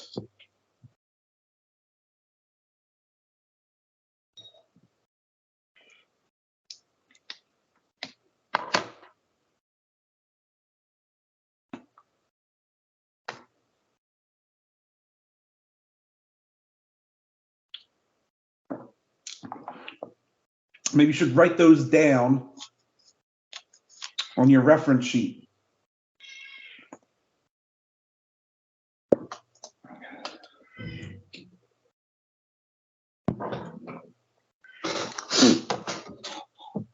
So the inverse functions have similar definitions as with the exponential and logarithmic. I'm only going to write out the one for, I'll write out two. I'll write out sine and cosine, right? The others are very similar.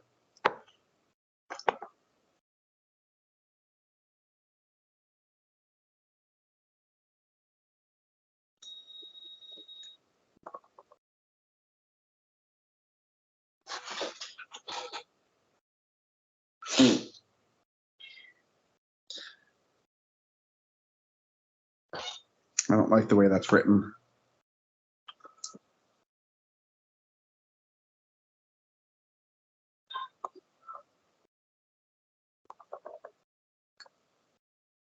There we go.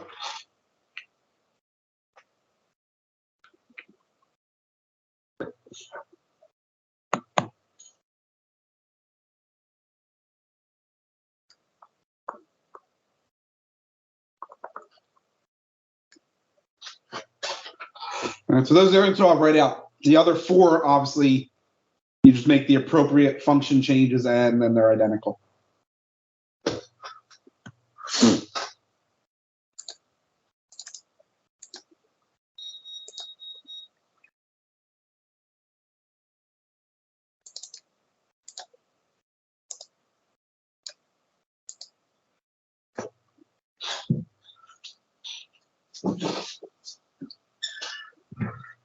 We will evaluate each expression.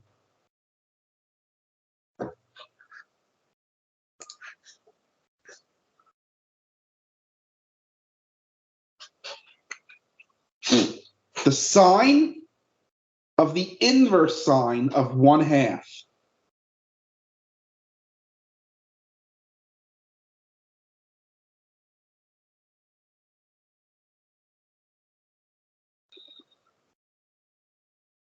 Right?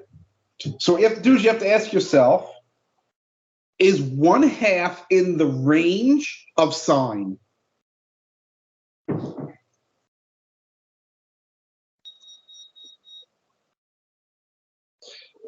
It is, right? So they cancel out.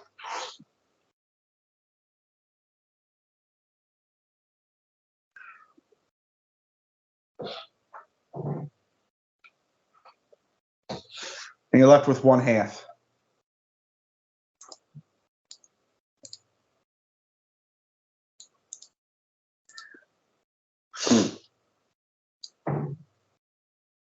Cosine of the inverse cosine of negative 1/2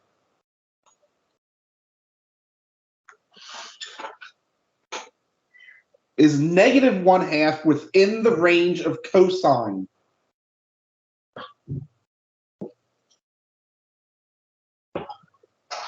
No, the range of sine is the same regardless. It's only the domains that get restricted.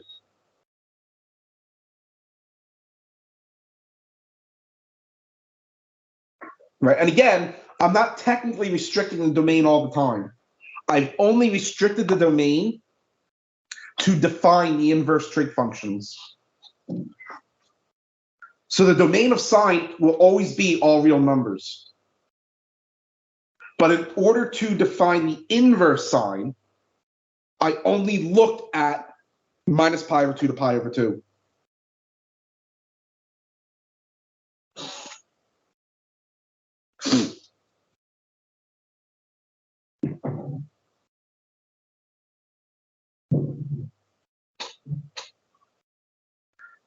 Okay. So is negative 1/2 in the range of cosine? Well, again, it is, right? Because the range of cosine is -1 to +1.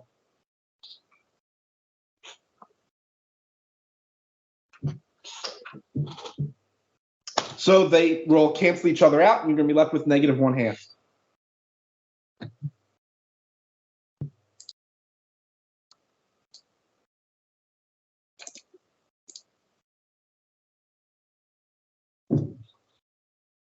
Okay. So the cosine of the inverse sine of negative √2 over 2.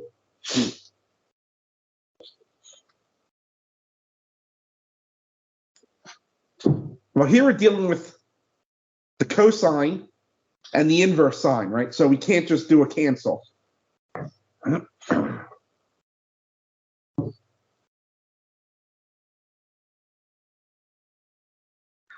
So what we do first is, what is the inverse sine of negative √2 over 2? Right, so remember, the range of the inverse sine, minus pi over 2 to positive pi over 2, right? It's the right half of the unit circle.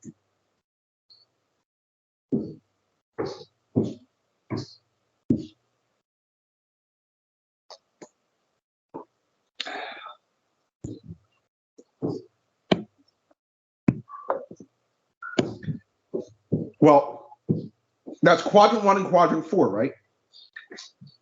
Which of those two quadrants is sine negative in? Quadrant 1 or quadrant 4? Quadrant 4. That means that the result of this inverse sine is going to be somewhere between negative pi over 2 and 0. So of those angles, where is sine negative √2 over 2?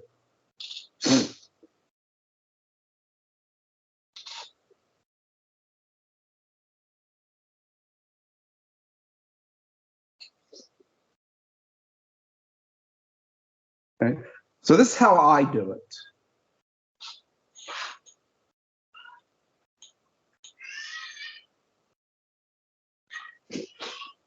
It's how I typically think of it.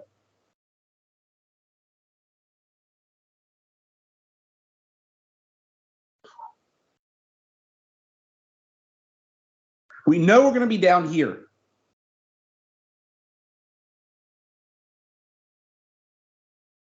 But what I do is I just think in terms of quadrant 1.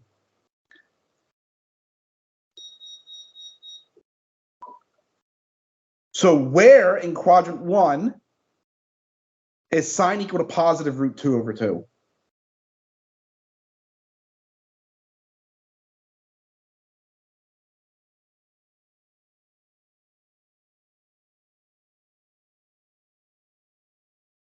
So what is this angle?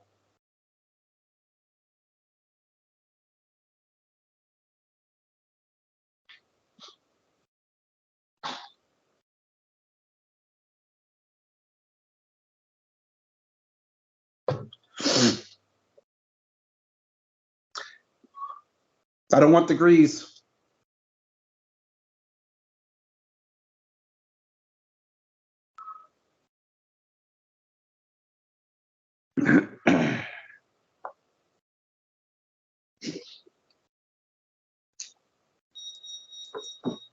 You're right, but it's the wrong measure. Remember, angles are always measured in radians unless specified otherwise.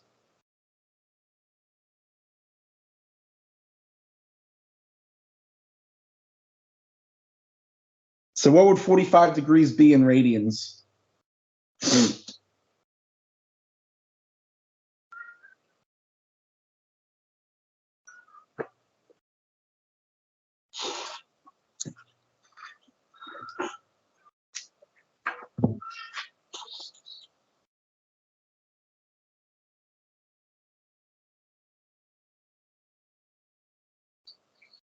Which simplifies to what?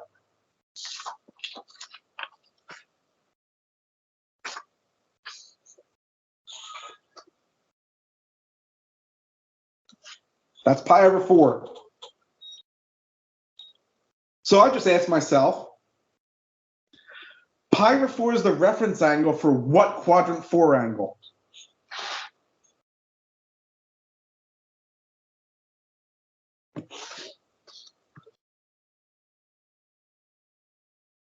Well, I know that that has to form a 90-degree angle.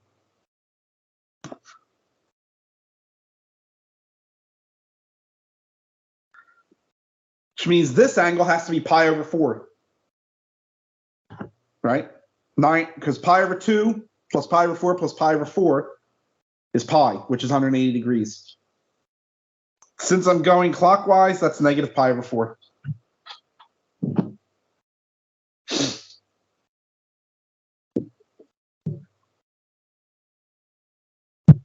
So that's how I think of all trig functions, is I just always think of quadrant 1. And then I use reference angles from there.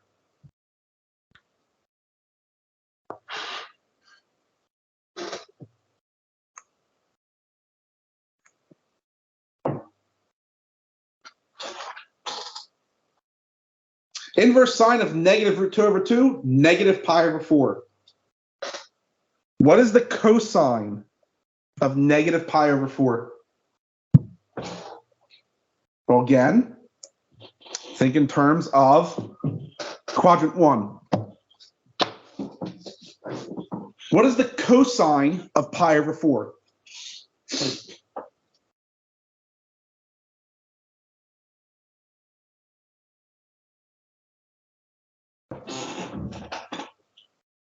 Be root 2 over 2, right?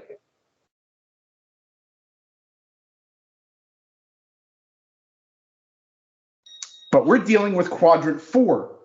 Is cosine positive or negative in quadrant 4?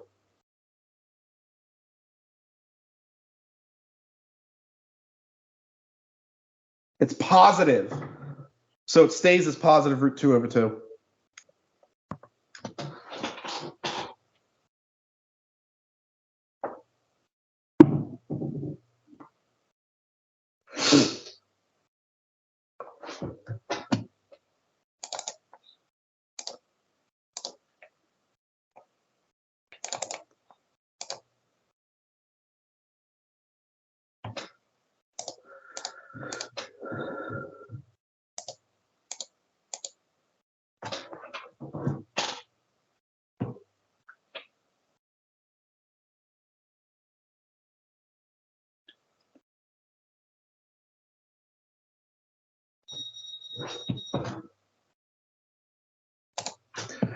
Inverse sine of the sine of pi over 3.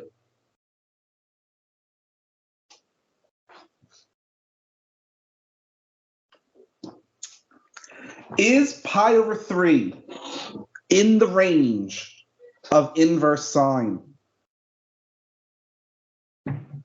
In other words, is pi over 3 between negative pi over 2 and positive pi over 2?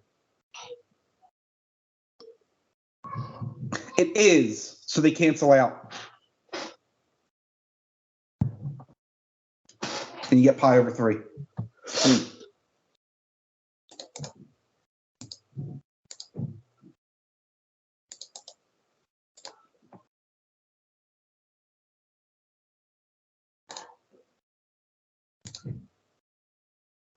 The inverse cosine of the cosine of negative pi over 4. Is negative pi over 4 in the range of cosine? Or, I'm sorry, in the range of inverse cosine?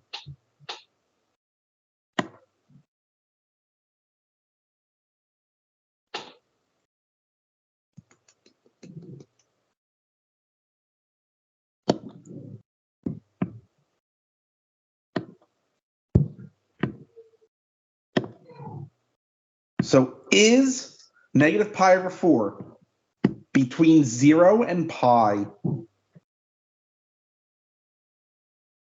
No, it is not. So these do not cancel out.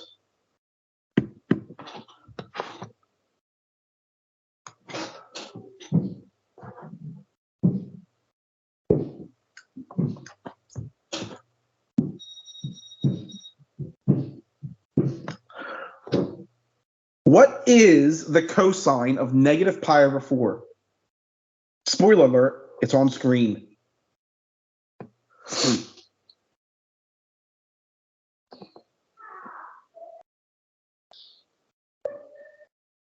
It is root 2 over 2.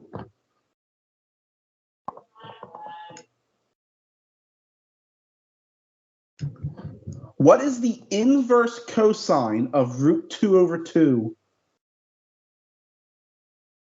So remember, inverse cosine will give you an angle in quadrant 1 or quadrant 2.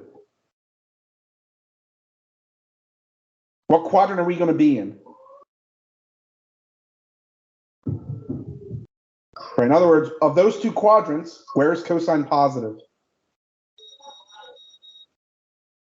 Quadrant 1. So what angle between 0 and pi over 2 is cosine equal to root 2 over 2?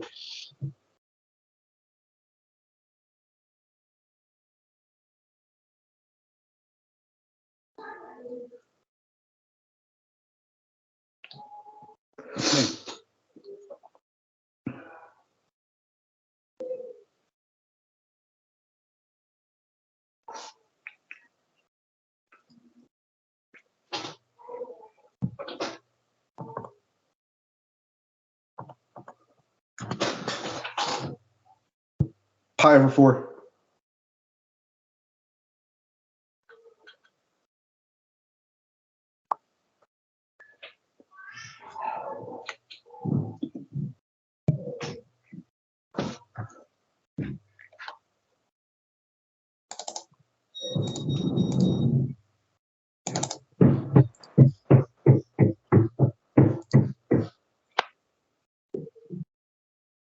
Inverse sine of tangent of 3 pi over 4.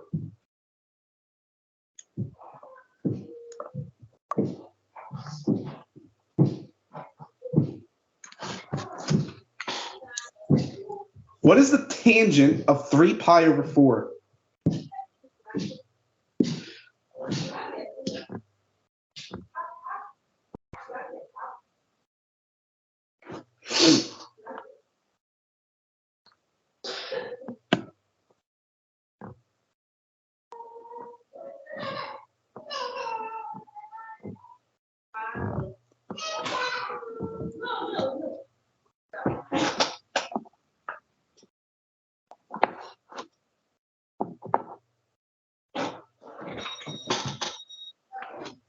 Huh? What is the tangent of 3 pi over 4?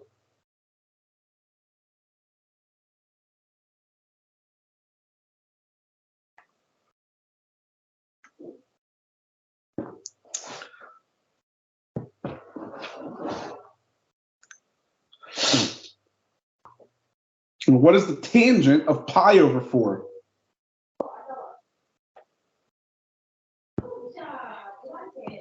It's 1, isn't it? So where sine and cosine are equal. 3 pi over 4. It's quadrant 2, right? Tangent is negative in quadrant 2.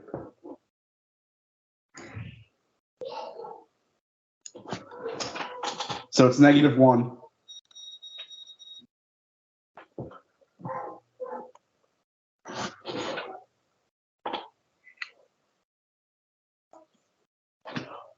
Inverse sine of negative 1. So sine of what angle is negative 1?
So negative 1 for sine would be right there, right?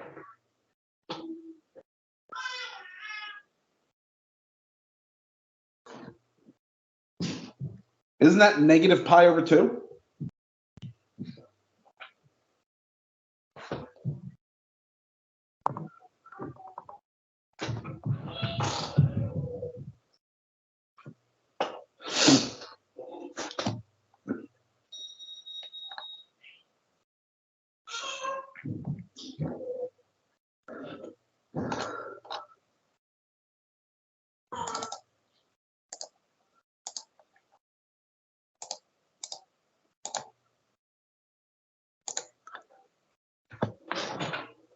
Inverse cosine of tangent of negative 5 pi over 4.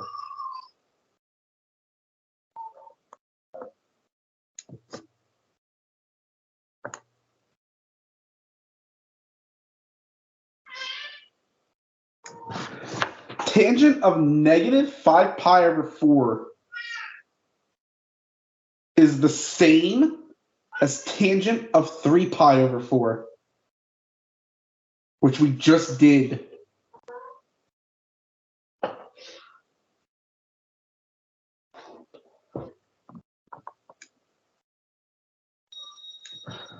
It's negative 1. Inverse cosine of negative 1. So what angle does cosine equal negative 1? Well, again,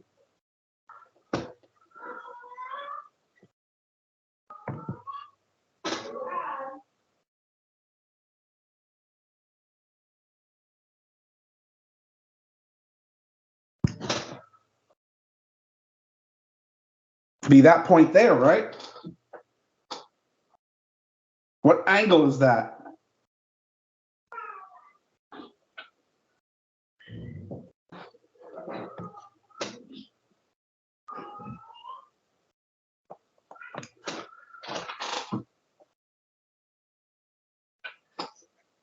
It's pi.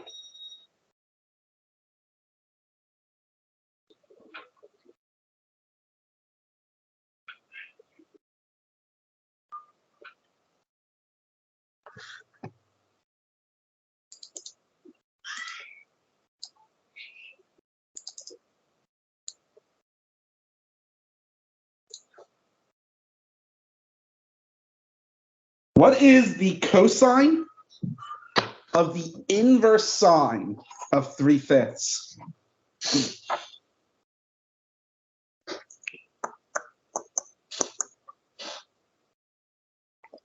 Well, what is the inverse sine of 3/5?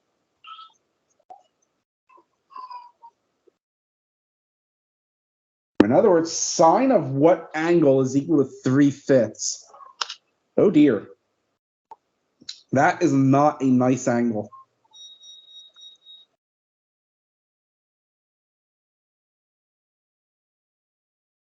So here's what we do.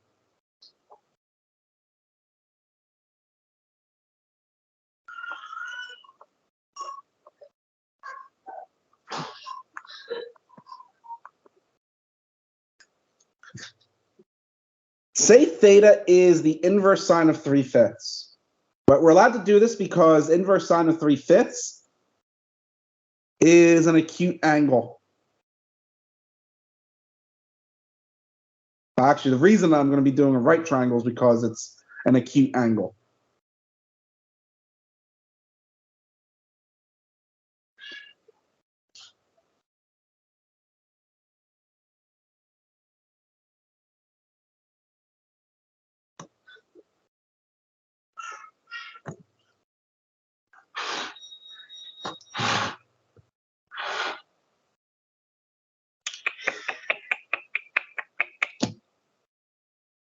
For Pete's sake.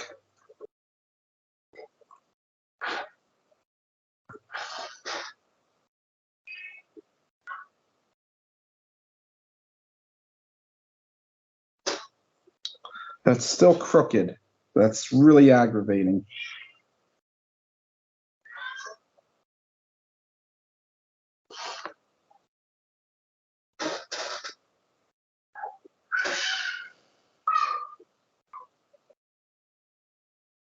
Guess what?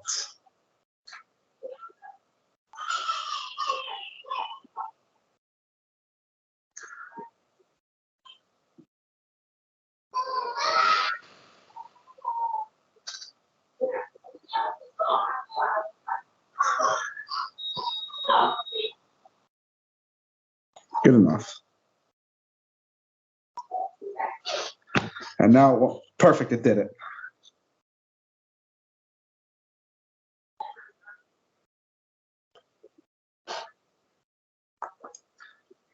Let that angle be theta. So sine of that angle, right,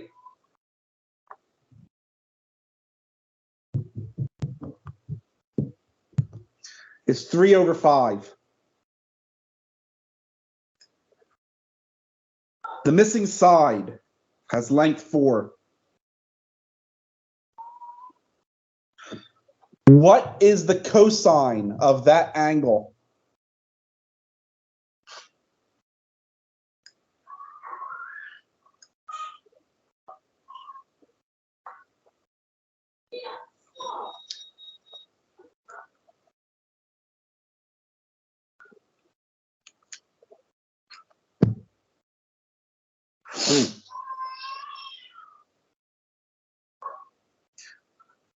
Then the cosine of the inverse sine of 3/5 is 4/5.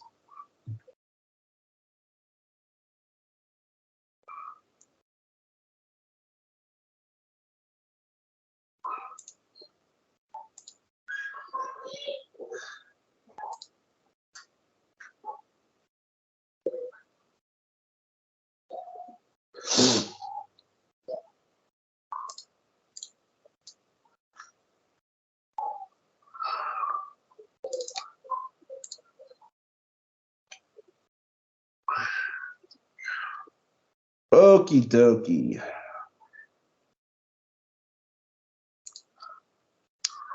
Sine of the inverse cosine of -2/3. No, you're only allowed to use a right triangle for acute angles.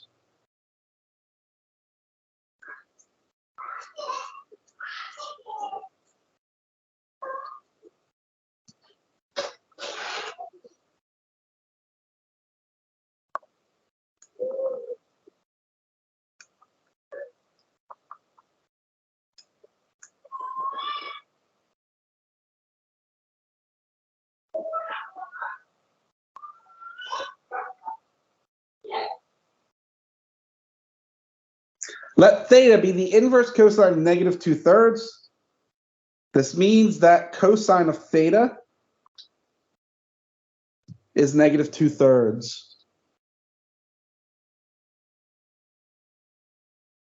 This means that cosine is between pi over 2 and pi. It is not an acute angle.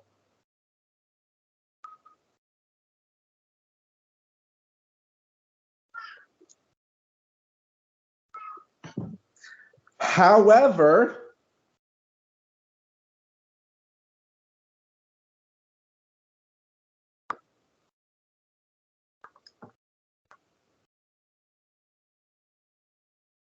in quadrant 2, which is where we're located, is sine positive or negative?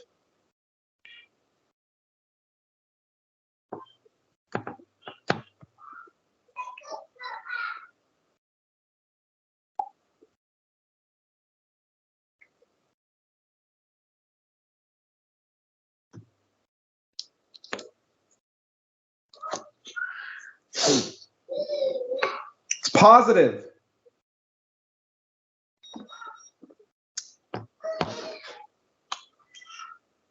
So what I can do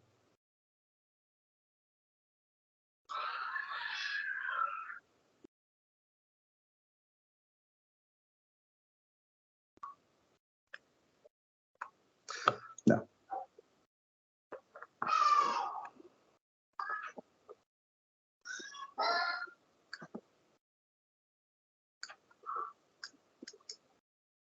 Is consider the reference angle theta prime. That is acute. So I can use a right triangle.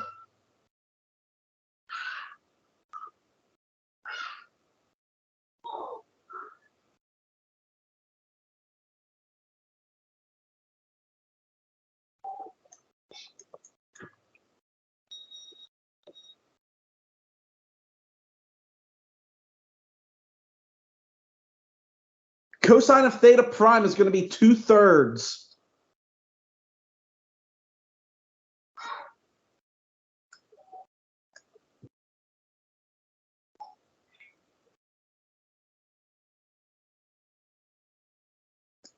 The missing length is √5.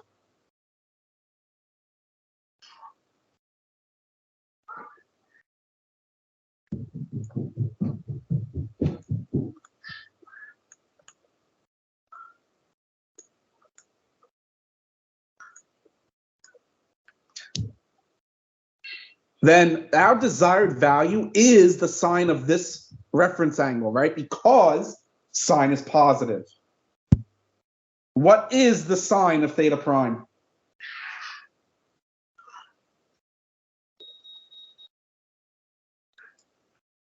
√5/3. So I go back to your previous question.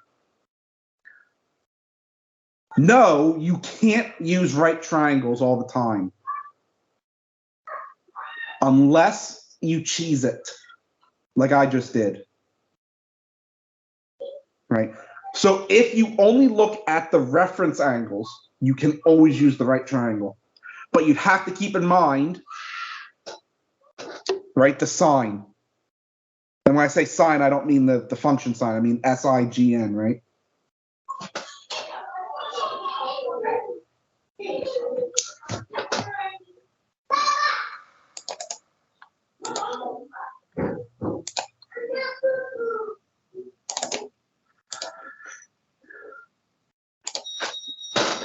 Tangent of the inverse secant of -5/2.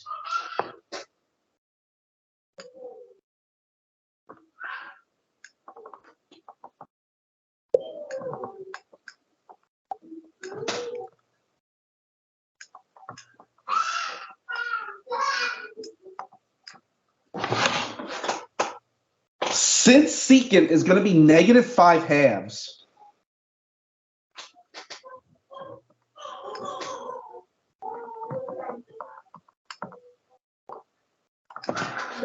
theta's in quadrant 2.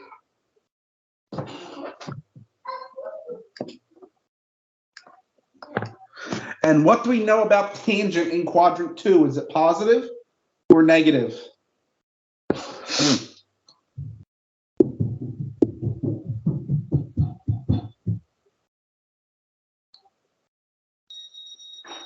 It is negative.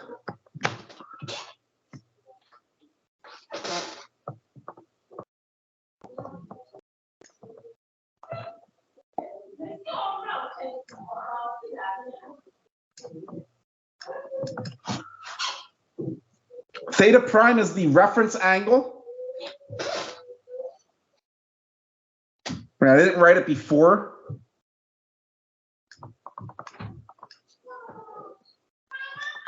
Because I kind of just did it in my head, but that means that secant of theta prime is 5/2.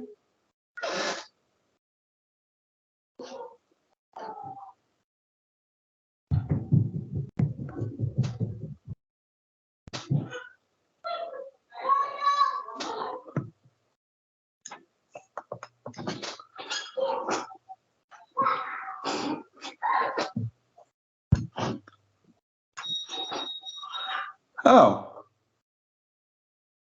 No, it's not. It's similar, but it's different. So we know the hypotenuse is 5. Base would be 2. So what is the height? All right, square root of 21.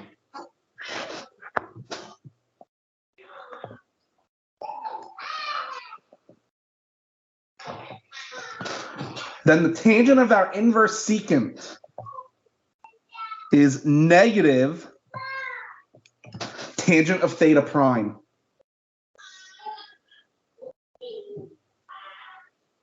Right, because remember, we're in quadrant 2 and tangent's negative.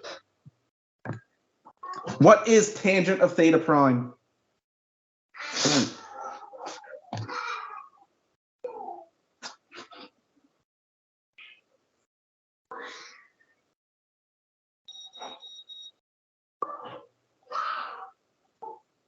Root 2/2?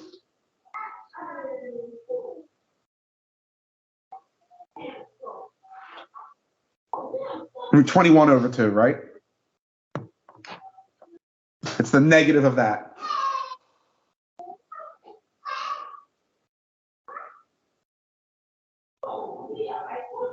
Right, so do you see the trick to being able to use a right triangle for any problem?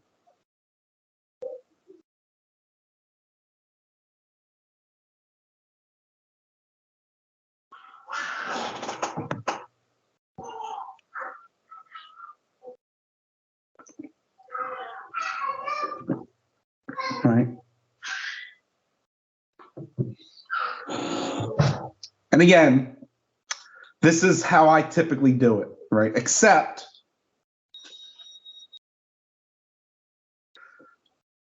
I don't do any of this stuff.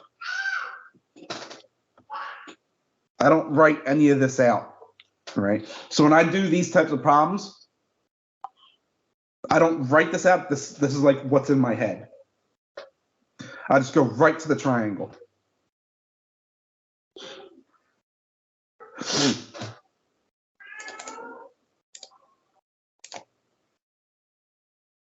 Do you have to do it that way? No.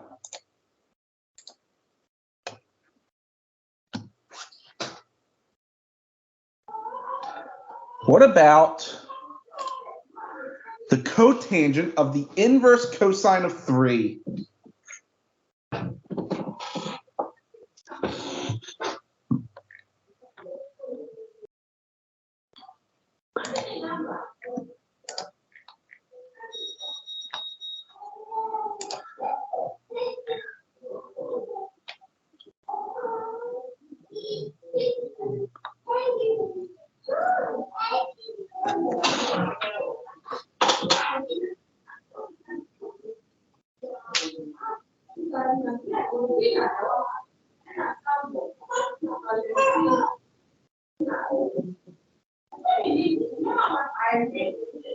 Okay.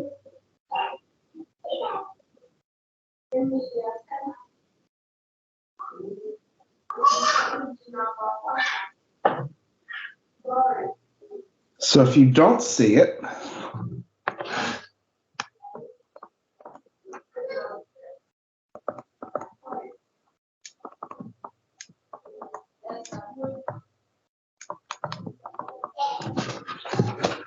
If you let theta be the inverse cosine of 3, that would mean that cosine of theta is equal to 3.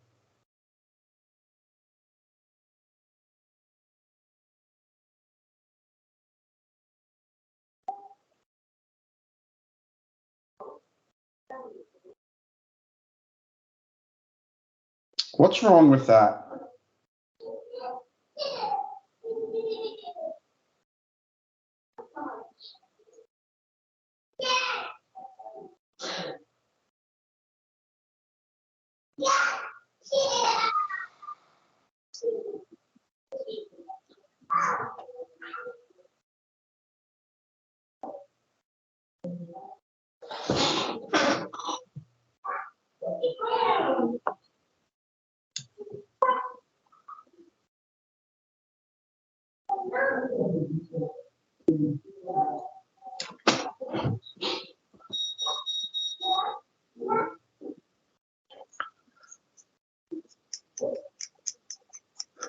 Cosine can't be equal to 3.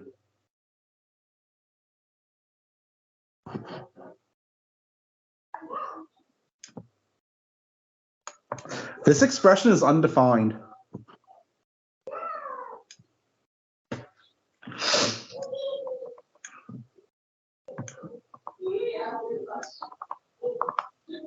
Because 3 is not in the domain of the inverse cosine of x.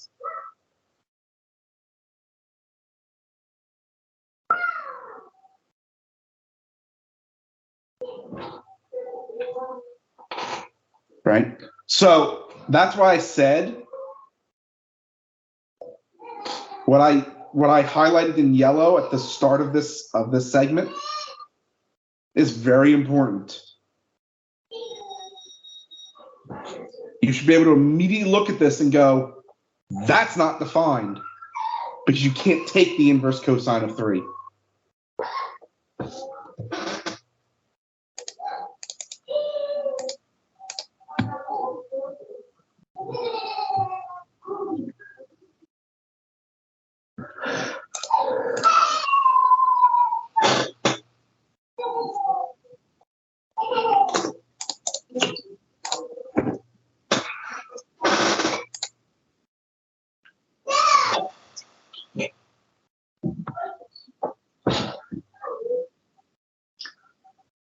The domain of the inverse cosine is always minus 1 to 1.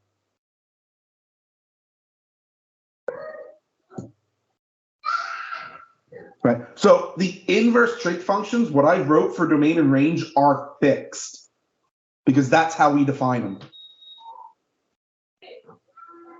All right, so they're never going to change.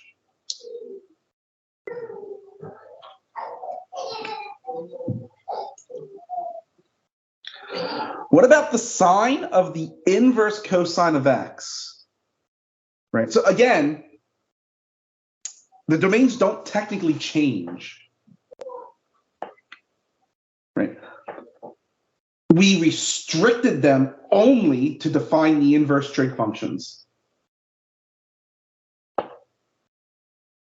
So if you're just thinking of sine, the domain of sine is all real numbers. Right? Cosine, the domain is all real numbers. The domain of inverse cosine is always minus 1 to 1. The range of the inverse cosine is always 0 to pi. Right? So what I did here was show you, for instance, I'm going to do sine, right? Show you how we restricted the domain of sine to examine its inverse, which gives you the range of minus pi over 2 to pi over 2. Right, so this was just to explain how we got that as the range. But technically speaking, the domain of sine is all real numbers.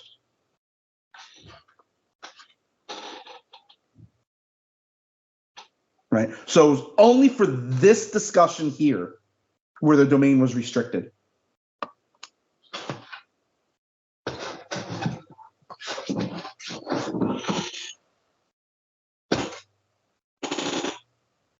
No. With one exception, I might ask you to, like, when we start to solve equations, which is at the very end, so that's going to be next week, I might restrict the domain. Otherwise, you're going to have an infinite number of solutions because they're periodic. So I might then restrict the domain 0 to 2 pi. But I'll tell you that I'm restricting it, right? So you're never going to have to restrict it yourself.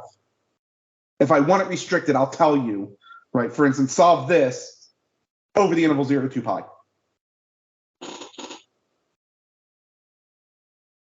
So assume that for the trig functions, your domain is set unless the problem gives you a specific domain, a specific interval to consider. Like what we did previously, like when we were doing the graphs, right? How we said graph it only over one full period, and then we chose the interval. It's going to be something similar to that.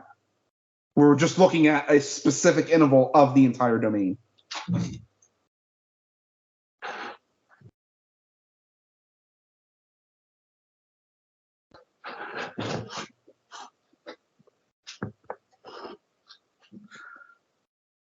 So we want to find an expression for sine of the inverse cosine of x.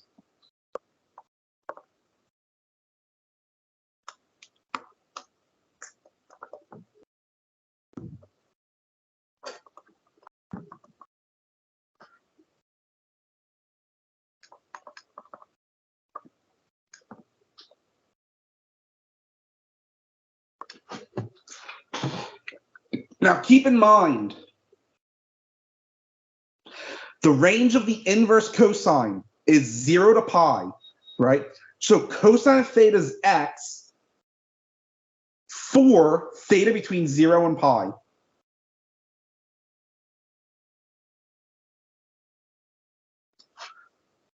Well, 0 to pi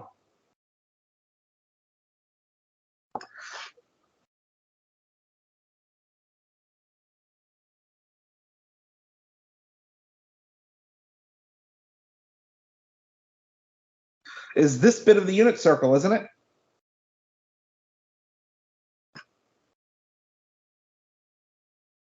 It's the upper half. What do we know about sine?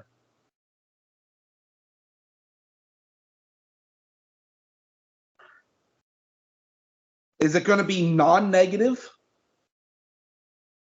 or non-positive? Or could we have both positive and negative? Because that's a possibility.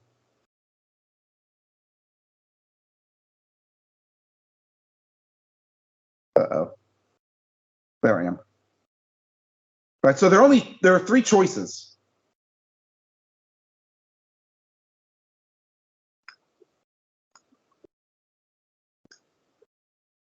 It's never negative. It's never positive.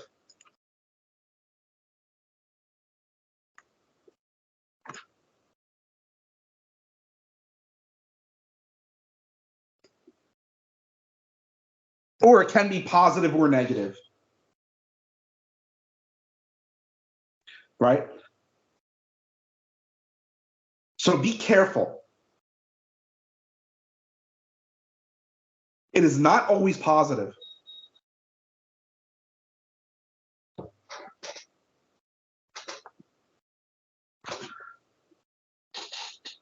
At those 2 points, isn't sine equal to 0?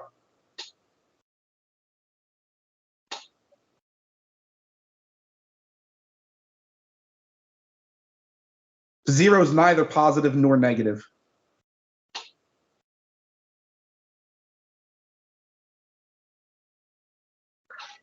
So at these 2 points, sine is neither positive nor negative.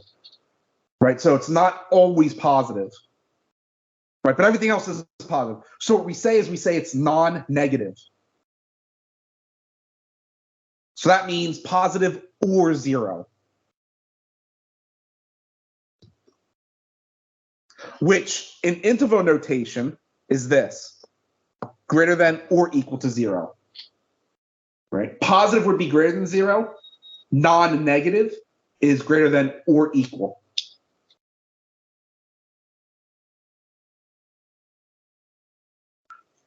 That's key.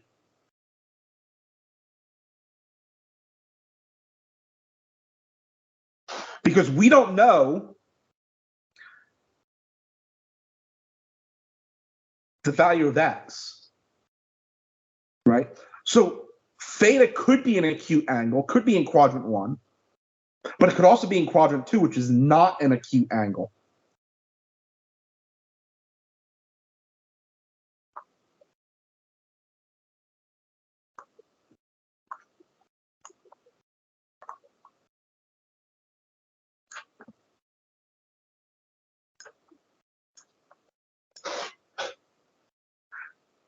But since sine is non-negative,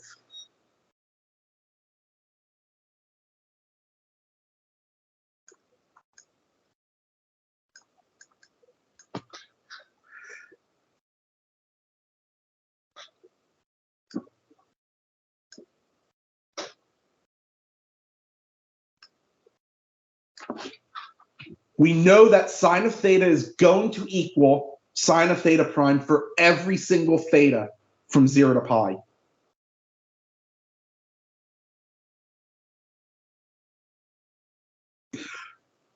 In other words, it does not matter what value x is between -1 and 1.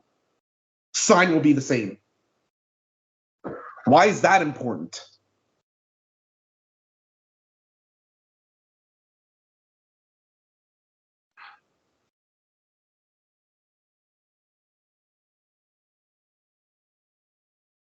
Right, because I'm going to find an expression using an acute angle theta prime.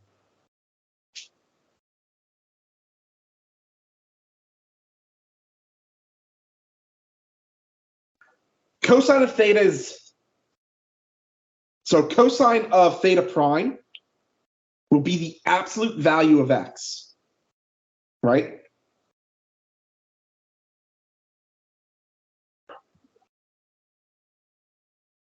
I'm only going to look at positive values of x for right now.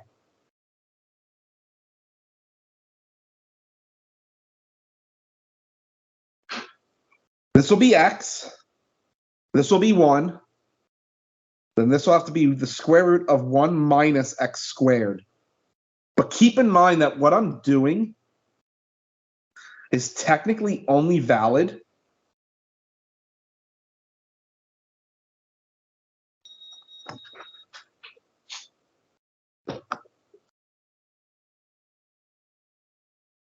yeah, I can do it this way.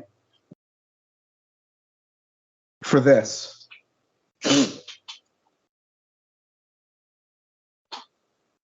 Right? Because you can't have a negative length. It doesn't make sense.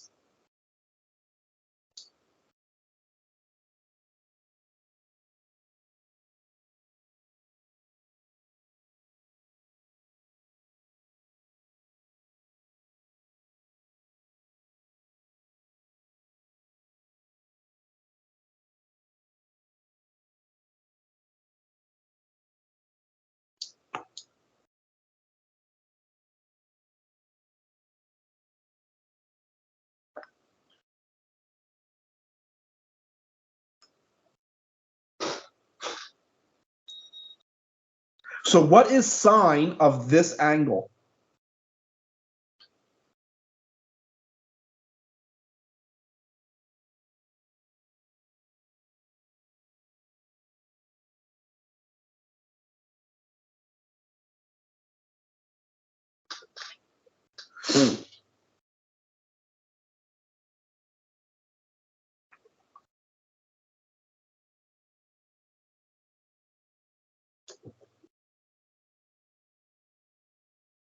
So just the square root of 1 minus x squared, right?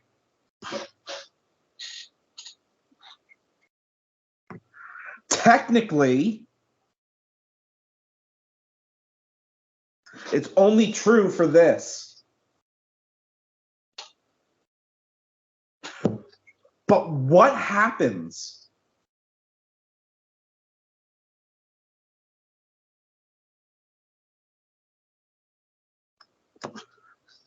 for that. So if I now look at values of x that are negative, right, between -1 and 0, does this become negative?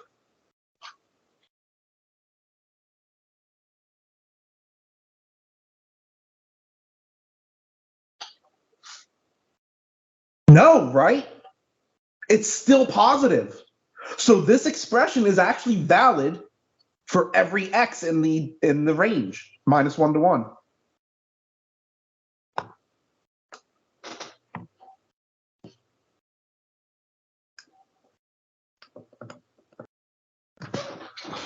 So that would be our expression.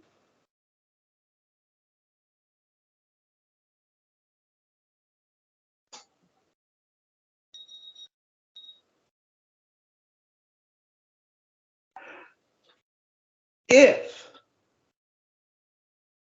this would have given us a negative value for these, we would have had to adjust it based on the value of x, right? So it would have become a piecewise function. Does that make sense? So you always have to examine it.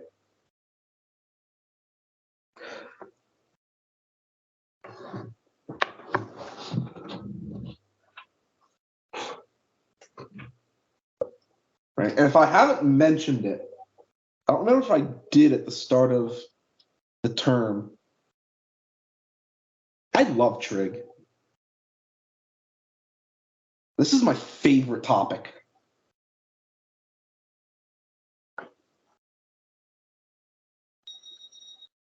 And as a general thumb, if your instructor really likes a topic, that means you can expect a lot of questions on it. Right, so if you're unfortunate enough to have me for Calc 1, expect a lot of trig, because I love trig.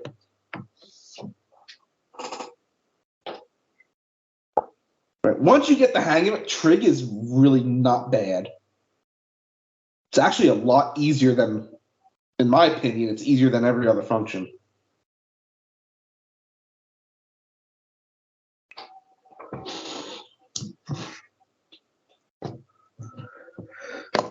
Are there any questions on anything we've done this evening?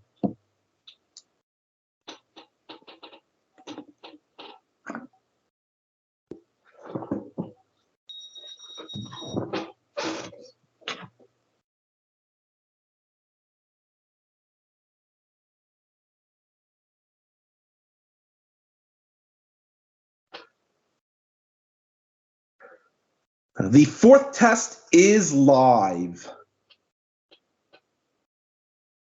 It is due by the start of Mondays. Is it Monday? Oh, wait, let me check. Let me check real quick.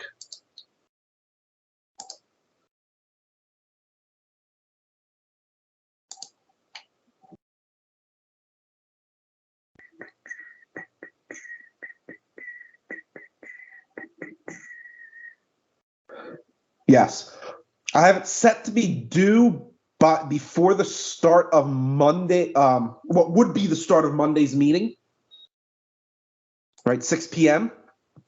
on Monday, rather than only give you one day to do it. I will remind you again tomorrow, but we do not actually have a meeting on Monday. Right? It is a college holiday.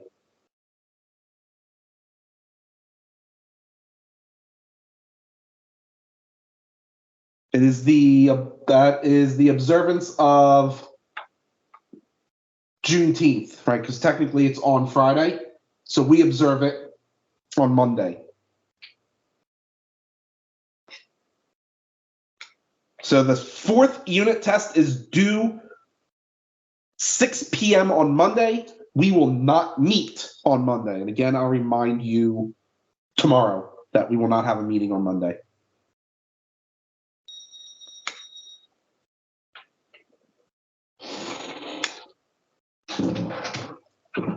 That means tomorrow evening we're going to start the final unit, analytic trigonometry, which is when students think of trig, this is typically what they think of, is analytic trig.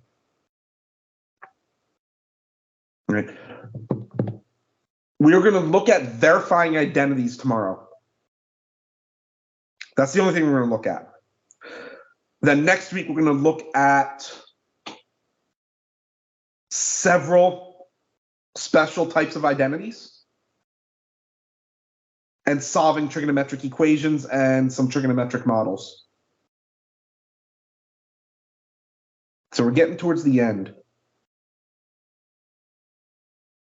Next week, it's not even a full week, but next week's technically our last full week.